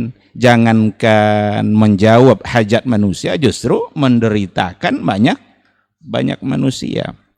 Tapi hadirlah peradaban yang dibawa oleh Rasulullah Sallallahu Alaihi Wasallam yang menggabung semua yang tadi itu, sehingga peradaban yang dibawa oleh Nabi itu adalah benar-benar peradaban yang mengabulkan, mampu menjawab semua hajat manusia, karena tidak ada satu sisi pun yang ditinggalkan oleh Nabi.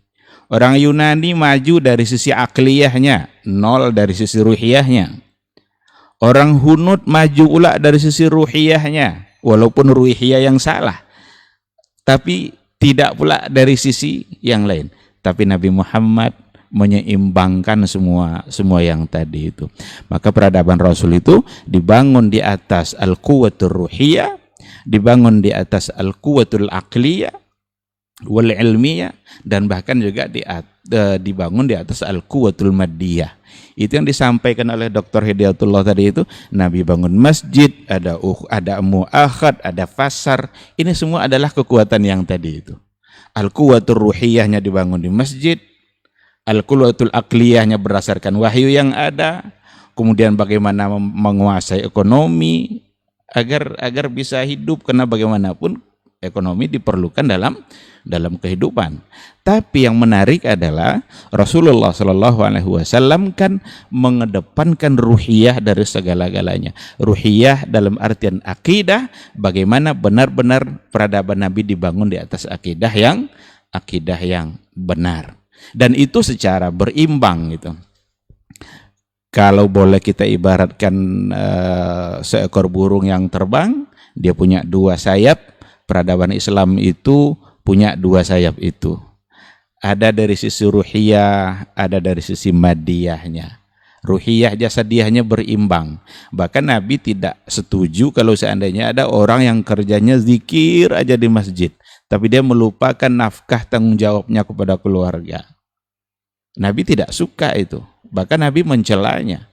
Ketika kisah 3 orang yang datang kepada Nabi itu kan, ada yang salah satunya mengatakan dia hanya ingin beribadah saja, tidak mau menikah. Ada yang mengatakan dia ingin puasa terus tiap hari, tidak pula dia berbuka. Ada yang mengatakan dia hanya ingin sholat malam aja terus, tidak pula dia mau tidur. Malah dilarang oleh Nabi. Ma balu qaumin yaquluna kadza wa kadza. Kok bisa ini ada orang yang ngomong begini kata Rasul. Innama ana atqakum wa akhsyakum. Saya ini yang paling takwa, paling takut kepada Allah daripada kalian semua. Tidak ada yang lebih takwa di antara kita kecuali saya. Itulah kira-kira makna Nabi itu. Karena beliau menunjukkan ketidaksetujuannya. Tetapi katanya, saya puasa, saya juga berbuka, saya sholat malam, saya juga tidur, saya beribadah, tapi saya juga menikah, dan nikah itu adalah sunnah saya. Siapa yang tidak mencintai sunnah saya, maka dia bukan bagian dari saya. Apa yang dikatakan oleh Nabi ini sebenarnya asas, ini adalah fondasi dalam membangun sebuah peradaban. Dan dalam Al-Quran kita temukan banyak hal. Wabtaghi fima ataqallahu daral akhirah wa la tansa nasibaka minad dunya.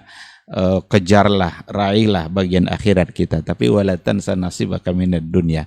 Dalam ayat itu memang mendahulukan akhirat, karena akhirat yang jauh lebih lama nanti. Diakhirkan dunia, karena dunia hanya sementara saja. Ad-dunya balagun ilal akhirah. Jembatan kecil menuju yang tidak akan lama kita sampai nanti pada akhirnya kita ke akhirat. Maka ketika Nabi mengajak membangun peradaban dengan meyakini akhirat, inilah beda antara peradaban Nabi dan peradaban yang sebelumnya. Peradaban sebelumnya dari yang semua tadi itu, Yunani, Romawi, Persia, India, Barat, itu semua membangun di atas kemajuan keduniaannya. Mereka lupa bahwa nanti setelah kematian akan ada hidup lagi. Mereka tahu mereka akan mati. Karena fakta sejarah memang ada kematian itu. Maka Nabi sebenarnya tidak diutus untuk memberitahu kita akan mati. Karena semua orang sudah tahu. Tapi Nabi diutus untuk memberitahukan bahwa setelah kematian ada kehidupan. Itu yang tidak ada di pikiran orang masa dulu itu. Kalau soal mati, yakin mereka. Bahkan tinggal menunggu masa saja kan. Bagi mereka kematian itu adalah akhir dari semua persoalan. Nah, ketika Nabi membawa sisi yang berbeda dalam membangun sebuah peradaban, yaitu sisi akhirat, dan itu masalah gaib, inilah akidah yang dibangun awalnya atas keyakinan kita kepada Allah Subhanahu wa ta'ala. Oleh karena itu persoalan akidah memang kita harus berkoar-koar gitu. Saat ini kenapa kok sibuk kali ngurus soal akidah yang kecil-kecil? Akidah memang sangat penting. Akidah itu pondasi dari segala-galanya. Kalau akidah rapuh segala-galanya. Dunia kita harus kita bangun di atas akidah. Ibadah kita harus kita bangun di atas akidah. Bagaimana ibadah kita bisa diterima oleh Allah kalau akidah kita kepada Allah saja belum benar? Maka mendakwakan akidah itu adalah pokok utama dari ajaran yang dibawa oleh Rasulullah Shallallahu Alaihi Wasallam, dan pondasi utama yang paling kokoh dalam membangun sebuah peradaban. Bagaimana kita mengenal Allah, mengenal zatnya ya sesuai dengan yang disampaikan oleh Rasulullah Sallallahu Alaihi Wasallam. Mengenal af'alnya.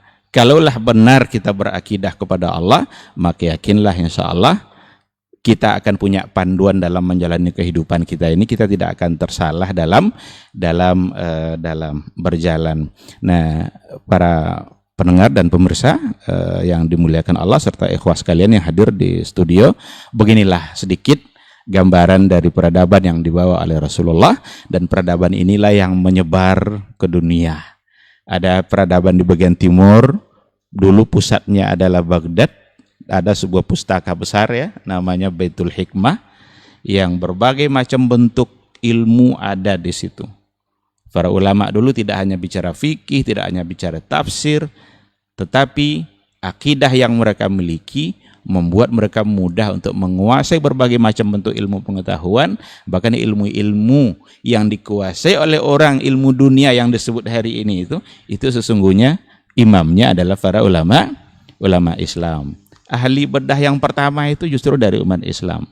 Mereka ada yang ahli kimia, ada yang ahli fisika, ahli matematika, yang menemukan angka 0 saja, tidak kenal dunia ini sama angka 0, kecuali disampaikan oleh ulama Islam, Al-Khawarizmi. Coba tengok angka Romawi, garis-garis saja gini kan, 1, 2-nya 2 pula garisnya, mana 0-nya di situ? Tidak ada. Ulama Islam lah yang memperkenalkan itu. Di barat ada pusat peradaban yang lahir dari Madinah, yang ibu kotanya adalah Cordoba, yang ada di Spanyol, dibangun di atas kekuatan iman. Maka kota pertama yang dibangun dengan keindahan lampu-lampunya itu adalah Cordoba itu. Sebelumnya tidak pernah dikenal. Orang barat tidak kenal ya bagaimana cara mandi yang benar kecuali dari Islam. Tapi ketika mereka sudah mulai meninggalkan wahyu, meninggalkan Al-Quran, meninggalkan akidah, seolah-olah di Spanyol tidak pernah ada Islam. Maka benarlah, kalau mulai kita menjauhi Al-Quran dan Sunnah Rasul, maka kita akan semakin terpuruk, akan semakin mundur. Tapi ketika kita semakin dekat dengan Al-Quran dan Sunnahnya Rasul, maka kita akan semakin maju dan semakin bercahaya.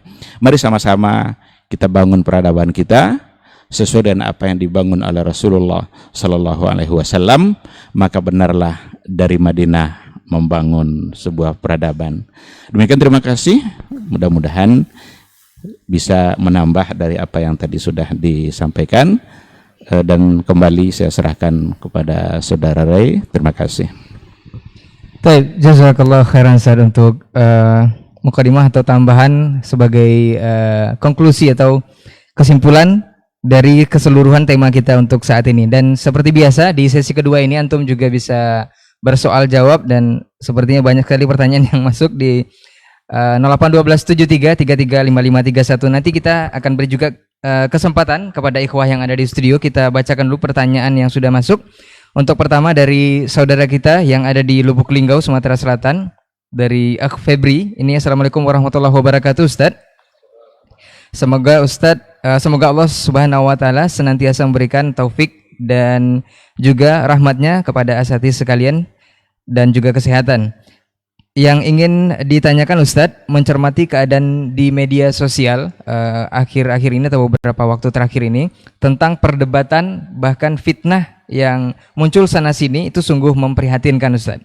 Beberapa ikhwan terlihat atau terlibat juga dengan perdebatan tak berujung ini, dan Ana pun termasuk salah satunya, ngaku Ustaz. Mohon nasihat dan pencerahannya kepada kami agar tidak terpancing juga berkomentar dalam perdebatan-perdebatan tersebut. Jazakallahu khairan. Naam Ustaz.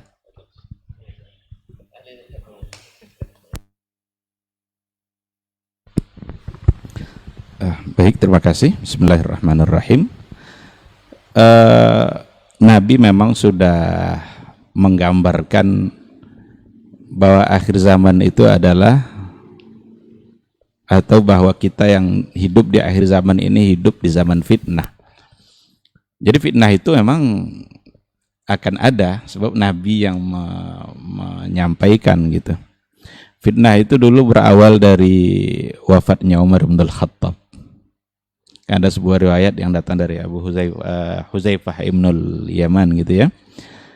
Nabi menggambarkan seperti itu, dan dia bilang di hadapan Umar malah seperti itu, bahwa pintunya itu ada ketika Umar sudah wafat. Umar nanya waktu itu, itu nanti pintunya itu dipecahkan atau dibuka secara baik-baik? Huzaifah menjawab, pintu itu dipecahkan.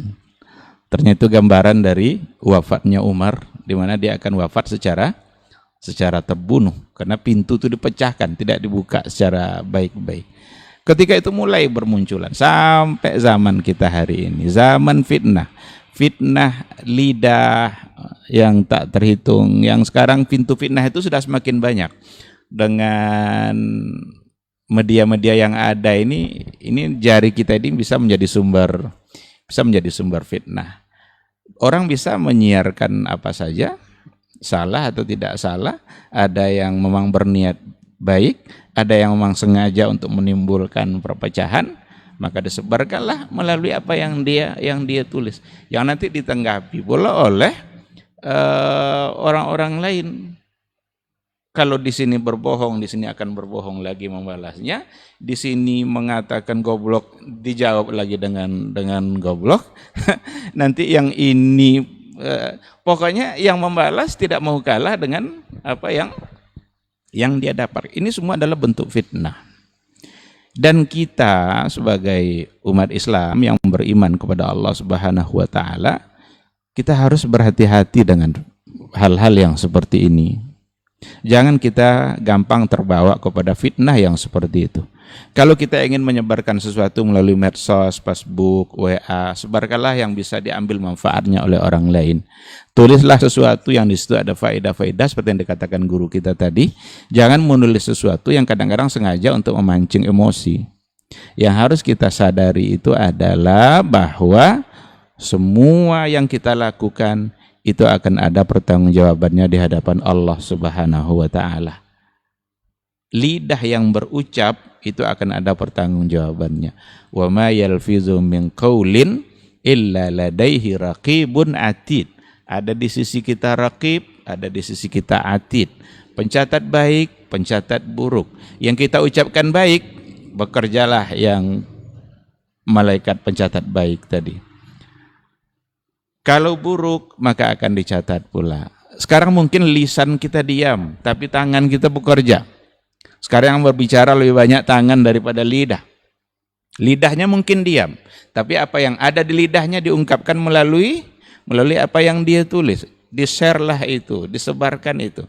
Kalau ternyata tujuannya adalah tidak baik, sengaja untuk mendatangkan kekacauan, sengaja untuk berbohong, untuk menyebarkan sesuatu yang hoax dan lain sebagainya, ada pertanggungjawabannya di hadapan Allah. Maka pikir-pikir betul untuk bermain medsos, untuk melakukan sesuatu, tanya apakah yang dilakukan itu bermanfaat atau tidak.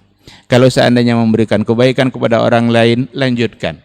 Tulis sesuatu, mungkin nasihat, orang baca, dan dengan membaca itu orang bertambah semangatnya untuk dekat kepada Allah. Awalnya dia lalai dari sholatnya, lalu tidak lalai lagi. Awalnya dia abai dengan hak-hak dan kewajiban dengan kewajibannya pada keluarga. Pas dia baca itu dia semakin menunaikan kewajibannya pada keluarga, anak dan istrinya. Kalau itu yang dilakukan dan itu adalah baik, maka dia akan mendapatkan kebaikan-kebaikan dari apa yang dia lakukan. Dan begitu juga sebaliknya. Nah, maka nasihat saya khusus pada diri saya sendiri, pada kita bersama, dan kepada yang bertanya serta siapa saja yang mendengar, mari sama-sama kita yakini bahwa semua yang kita lakukan itu akan ada pertanggungjawabannya di hadapan Allah Subhanahu wa taala. Jangan lakukan sesuatu yang membuat orang semakin durhaka kepada Allah, tapi tulislah sesuatu yang membuat orang semakin cinta dan dekat kepada Allah Subhanahu wa taala. Sekira itu. Jazakallahu khairan Ustaz. Mungkin ada tambahan Ustaz? Nah. Pas. Baik. Pertanyaan selanjutnya, barangkali ada dari ikhwah yang di studio. Fadal, naam.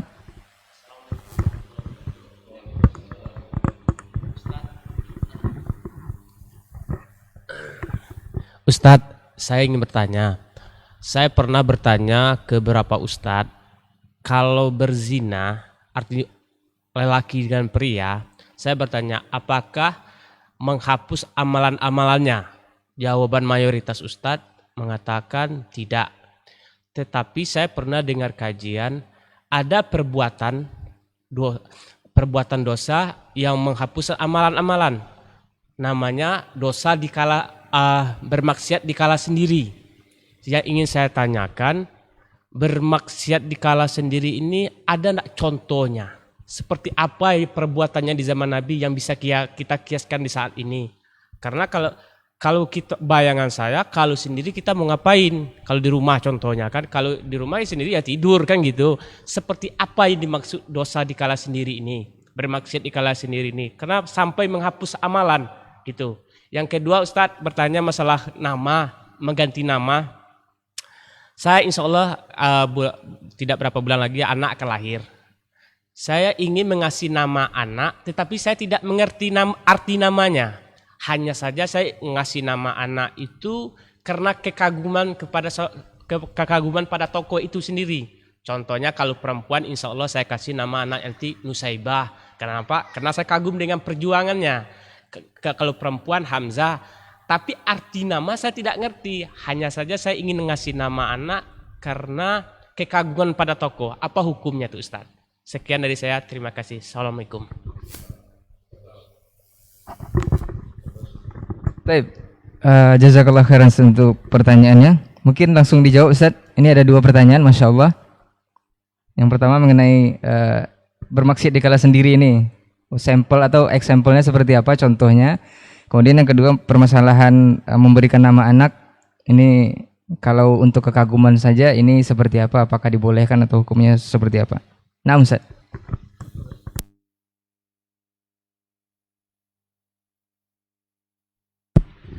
Bismillah, wassalatu wassalamu ala rasulillah wa ala alihi wa ashabihi wa mawala wa ba'du. Pertanyaannya tadi, di antara amal ada yang menghapuskan kebaikan-kebaikan. Dan itu betul. Di antaranya adalah ghibah misalnya, atau suka mencaci dan mencela. Nanti pada hari kiamat akan atau hasad, disebut oleh Nabi, wal haliqah. La aqul tahliqu sya'r lakin tahliqul amal. Hasad kepada orang lain juga membakar amal. Maka dosa-dosa ada yang membatalkan amal, atau dosa riya misalnya, atau syirik, itu menghapus semua amal, seperti orang beramal sama sekali. Dan diantaranya adalah yang seperti yang disebutkan tadi dalam hadis riwayat Imam Al-Baihaqi, Imam Ibnu Majah dan Imam Al-Baihaqi dengan sanad yang sahih dari Thauban radhiyallahu taala anhu, Nabi alaihi salatu wassalam mengatakan, la'alamanna aqwaman min ummati ya'tuna yawmal qiyamati bi'a'malin aw bihasanatin amthali jibati hama. Pasti akan saya lihat, ketahui nanti pada hari kiamat, beberapa kaum dari umatku datang pada hari kiamat dengan membawa kebaikan-kebaikan yang menumpuk seperti gunung-gunung. Berarti kalau segunung amal, bayangkan kalau kita bawa harta segunung, jangan segunung, sekaki gunung jadilah. Subhanallah, sangat banyak. Dan itu seperti Gunung Tihama. Gunung Tihama itu ada di Najd dan terkenal besar, bayda dan putih. Fayaj'aluhu Allah azza wa jalla haba'an mansura. Lalu amalan itu Allah jadikan seperti debu yang berterbangan, debu yang diterbangkan angin. Lalu Thauban bertanya, ya Rasulullah, jalliha lana alla nakuna minhum. Tolong jelaskan kepada kami siapa orang itu ya Rasulullah, orang-orang yang tadi amalan itu dijadikan seperti debu yang berterbangan, supaya kami tidak termasuk golongan mereka. Wa nahnu la na'lam, padahal kami tidak mengetahuinya. Qala ama innahum ikhwanukum. Mereka itu adalah saudara-saudara kalian, berarti orang-orang Islam. Orang-orang Islam. Wa min jildatikum, dan orang yang sebangsa dengan kalian, satu kulit dengan kalian. Jadi bisa juga dari kalangan orang Arab dan non-Arab. Nah, wa ya'khuduna minal laili kama ta'khudun. Mereka juga malam hari mengambil bagian ibadah dengan mendirikan salat malam, salat di malam hari. Walakinnahum aqwamun idza khalu bi mahamrimillah intahakuha. Tapi mereka adalah orang-orang yang bila bersendirian, ya, ketika ada hal-hal yang dilarang oleh Allah, ketika dia sendiri dia melanggarnya. Nah, pertanyaan tadi, apa contoh-contoh amal yang kita sendiri yang kita langgar? Sangat banyak. Misalnya orang mencuri kata sendiri dia. Ya, ketika rame-rame dia tidak mencuri, tapi kalau pas sendiri mencuri. Dan ada yang bukan hanya mencuri uang, mencuri benda, tapi mencuri hati orang. Ya, mungkin zahirnya di kalangan manusia dia orang baik, suka berinfak, suka bersedekah, suka bantu orang, bahkan mungkin juga ahlul ilmi. Tetapi mencuri hati istri orang kadang. Ada enggak? Iya, dengan kelakuan ini mencuri hati istri orang. Ini Ustaz Dayat yang paling paham nih menjelaskan ini. Ya, masalah keluarga.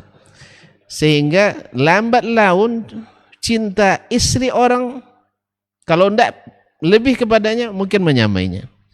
Sehingga timbul problematika rumah tangga. Nah, bayangkan antum, sebuah rumah tangga kacau gara-gara amalan kita ini kan dosa yang tak ketahui orang lain. Hanya dia sendiri yang tahu. Jadi ketika sendiri, dia tidak ngajak orang, tidak akan ngajak kita dia. Ayo kita, enggak, dia sendiri. Dan atau dosa riya, ujub. Ujub kan orang tidak tahu tuh sih. Hanya kita yang tahu. Ketika itu sendiri terbayang deh, kampar mengaji ini kalau saya tidak hadir, tidak ada yang hadir di situ misalnya. Kalau saya tidak sokong dengan ini dan itu, tak jadi, dan seterusnya. Dan kami juga sendiri, ustad-ustad, syekh-syekh, ulama-ulama. Makanya Imam Ghazali bagi ulama itu ada ulama su'nya, ulama buruk sih. Ketika sendiri, auzubillah, auzubillah, jadi tukang fitnah. Di depan misalnya baik-baik, cipika-cipiki. Tapi ketika dia bertemu dengan penguasa, dengan orang yang mengambil kebijakan, dia jadi pembisik yang busuk kadang. Ini kan termasuk yang diharamkan. Hasad. Ya, hasad itu hanya kita sendiri yang tahu. Makanya orang hasad itu rugi. Bahkan disebut oleh Nabi, tak berkumpul antara iman dan hasad dalam satu jasad. La yajtami'u imanun la yajtami'u fi jasadin imanun wa hasad. Idza wujida ahaduhuma rufi'al akhar. Atau kama qala sallallahu alaihi wasallam dalam surat Bukhari, tidaklah berkumpul dalam suatu jiwa itu hasad dan iman. Bila hasad ada, iman pasti minggat atau minimal berkurang. Dan bila iman ada, hasad akan hilang. Makanya Syekhul Islam Taimiyah rahimahullah mengatakan, la yakhlu jasadun min hasad. Tak ada satupun jasad kecuali punya bibit hasad. Bedanya adalah amal karim fayukhfihi. Orang yang mulia akhlaknya tak nampak dalam tindakannya. Dia berusaha menekan dan menyembunyikannya. Wa ammal laim fayubdihi. Orang yang buruk, orang yang tercela, rendah akhlaknya, dia akan lihatkan dalam tindakannya, akan nampak. Akan nampak dalam tindakannya. Kalau antum ada yang hasad ke antum, nikah antum, nampak dia tidak mau hadir undangan. Misalnya sengaja, bukan karena tidak halangan. Atau antum dapat anak, mengucapkan selamat aja, doa, barakallahu laka fil mawhubi lak wa syakata. Enggan dia. Bahkan ketika antum dapat jabatan, berusaha untuk menjatuhkan dan sebagainya. Ini hasad dari orang-orang yang laim. Ini orang laim. Ana pernah menulis ini di grup Ustaz. Di grup, subhanallah. Tujuan saya untuk saya sendiri, dan siapa mengambil saya mendapatkan itu merasa berguna sekali bagi saya, supaya jangan ada dalam hati saya yang seperti itu. Subhanallah, ada yang langsung lab dari grup setelah itu. Dan tak lama grup dihapus gara-gara itu. Saya tidak tahu apa terjemahnya gitu. Jadi grup itu hapus langsung setelah itu. Apakah karena menganggap bahwa ini ditujukan ke orang tertentu, atau karena sebagian lain sebagainya, saya tidak tahu. Yang jelas ini harus kita ingat terus bahwa dalam tubuh kita ada bibitnya. Dan bibit ini kalau dia tumbuh subur, hilang iman. Hilang iman sama dengan tidak beramal. Makanya dia cukur amalan kita dan hapus. Wallahu ta'ala alam. Ini kan sendiri kita lakukan ini kan. Tidak ngajak, ayo kita hasad bersama kan, tidak ada. Sendiri-sendiri ini. Dan masih banyak lagi. Ya, kalau untuk contoh zaman sekarang misalnya, bisa saja orang di saat bersama dia Masya Allah alim luar biasa, di saat sendiri entah apa yang dilihatnya dan apa yang dilakukannya. Wallahu musta'an wa alaihi tuklan. Na'udzubillahi minasyaitani wal khuzlan. Barangkali ada penyempurnaan dari masyayikh. Baik, Fadil Ustaz untuk ditambah. Terima kasih jazakallahu khair atas apa yang disampaikan tadi. Sekira yang pertama cukup ya, dan yang kedua ada masalah nama ya. Ya, nama adalah salah satu tugas seorang tua, yang kewajiban yang harus ditunaikan ya, memberikan nama anak dengan nama yang baik. Itu hak anak mendapatkan nama baik itu. Ya, kita sebagai orang tua ya harus memberikan nama yang baik. Ya. Nah, di dalam Islam nama bukan hanya sekedar nama yang tanpa ada arti dalam bahasa orang, apalah arti sebuah nama. Tapi dalam konsep Islam tidak, nama itu adalah doa. Makanya kita dianjurkan memberi nama yang baik-baik. Ya. Terkait dengan kekurangan kita dari sisi ilmu barangkali, maka alhamdulillah hari ini sudah banyak tempat kita bertanya, dan ada buku-buku yang bisa kita merujuk kepadanya ya. Kisah-kisah para sahabat misalnya bisa kita ambilkan.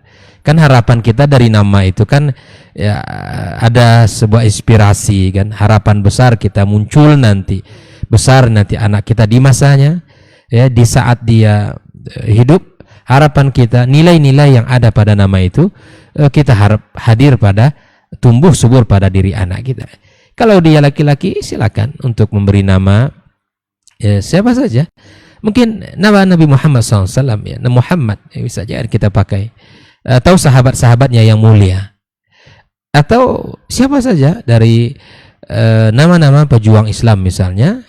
Atau dari nama-nama sahabiat ya, yang terkadang memang nama yaitu nama alam ya, tapi kan tidak ada maknanya.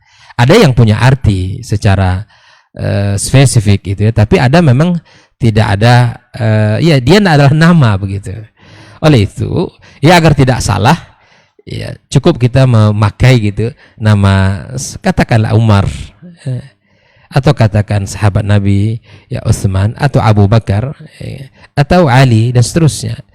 Bisa kita pilih nama-nama itu. Dan memang kalau kita tidak tahu bahasa Arab, sebaiknya kalau ingin merangkai tanya orang yang ahli bahasa Arab. Atau Dr. Dasman gitu kan, atau ambil dari nama guru kita Helmi ya, dan Halim ya, harap orangnya memang sesuai dengan namanya. Masyaallah. Oleh itu kaum muslimin, akhi fillah, jadi nama itu memiliki fungsi seperti yang saya sampaikan tadi. Nabi saja untuk jalan itu dirubah namanya ya. Di perang apa saya lupa itu dikasih nama marhab. Kalau marhab itu bagus kan artinya ya, maka Nabi lewat pilih jalan itu. Jadi Nabi itu hati-hati dia. Ini yang kita tiru ya, hati-hati. Sahabat dalam urusan pekerjaan ya, kisah, dalam sebuah kisah itu kan, dalam sahabat yang ketika ada yang ingin memerah susu itu ya, ya dikasih, atau ketika sahabat itu bertanya, saya Rasulullah, maka ditanya salah satu namanya yang mengangkat tangan itu Harbun. Siapa namaku? Harbun. Tidak cocok kamu memerah susu. Harb itu kan berperang. Nah ini susu nanti cakak aja, tidak ada masuk ke dalam ember kan. Nah, artinya Nabi SAW memilih nama yang tepat begitu. Dan bahkan tidak jarang mengganti nama. Andai hari ini kita, ya dulu orang tua kita ngasih nama mungkin tanpa apa yang terkonang aja gitu kan, apa yang teringat saja, kasih nama. Bolehkah kita mengganti? Ya, silakan saja. Ya. Tapi kalau ingin ngurus dari awal ya mungkin berat mungkin ya. Panggilan maksudnya. Ya. Atau memakai kunyah ya silakan. Ya, ingin istiharkan nama ya, Abu Usama misalnya, sebenarnya boleh saja. Oh kalau beliau itu Abu Usama. Atau kita ingin pakai nama hijrah kita, atau nama panggilan kita, atau kunyah seterusnya. Silakan. Dan itu sangat babnya lapang dalam Islam. Ya yang penting benar artinya gitu kan. Dan doa nama adalah doa. Dan itu harus kita harus paham. Kena semangat ingin kembali kepada Al-Quran dan Sunnah. Lahir anak buka Al-Quran itu kan. Nanti pas dibuka jahim pula terbuka kan, kesancak ke jahim mukanya kan. Nih, bertanyalah, Ustaz saya kira nama ini gimana dalam Islam? Al-Quran begini gitu. Nah jangan, dipilih nama dengan yang baik dan bertanyalah kepada para guru kita, para masyayikh. Wallahu ta'ala alam bissawab. Baik, jazakallah khairan Ustaz untuk jawabannya, mudah-mudahan bisa dipahami oleh yang bertanya. Dan sepertinya memang ini akan berkelanjutan di episode yang lain, diskusi kita ataupun program diktar kita ini, karena waktu yang membatasi. Kita sudah sampai di jam 10:10 Ustaz. Masya Allah. Mungkin ada kegiatan lain dari para asatiz kita atau para narasumber kita. Kita akan sambung di kesempatan Selasa pekan depan insya Allah. Jazakallah khairan untuk antum yang sudah bertanya di 081273335531 ataupun yang bertanya di studio. Dan kita akhiri diskusi atau diktat kita kali ini dengan doa kafaratul majelis. Subhanakallahumma wa bihamdika asyhadu an la ilaha illa anta astaghfiruka wa atubu ilaik. Assalamualaikum warahmatullahi wabarakatuh.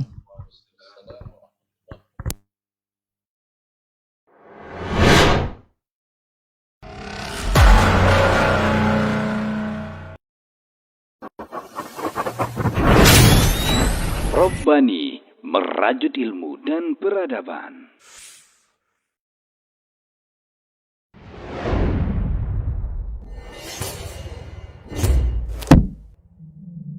Aku bercita-cita wahai Umar, jika aku memiliki emas sepenuh rumah ini, fa unfiqhu fi sabilillah, aku akan infakkan semuanya di jalan Allah. Di para sahabat itu kaum muslimin, yang terbayang bagi mereka itu adalah infak. Yang terbayang bagi mereka adalah sebuah kebahagiaan, keselamatan di akhirat yang kekal dan abadi di sisi Allah tabaraka wa taala. Ini majelis cita-citanya para sahabat.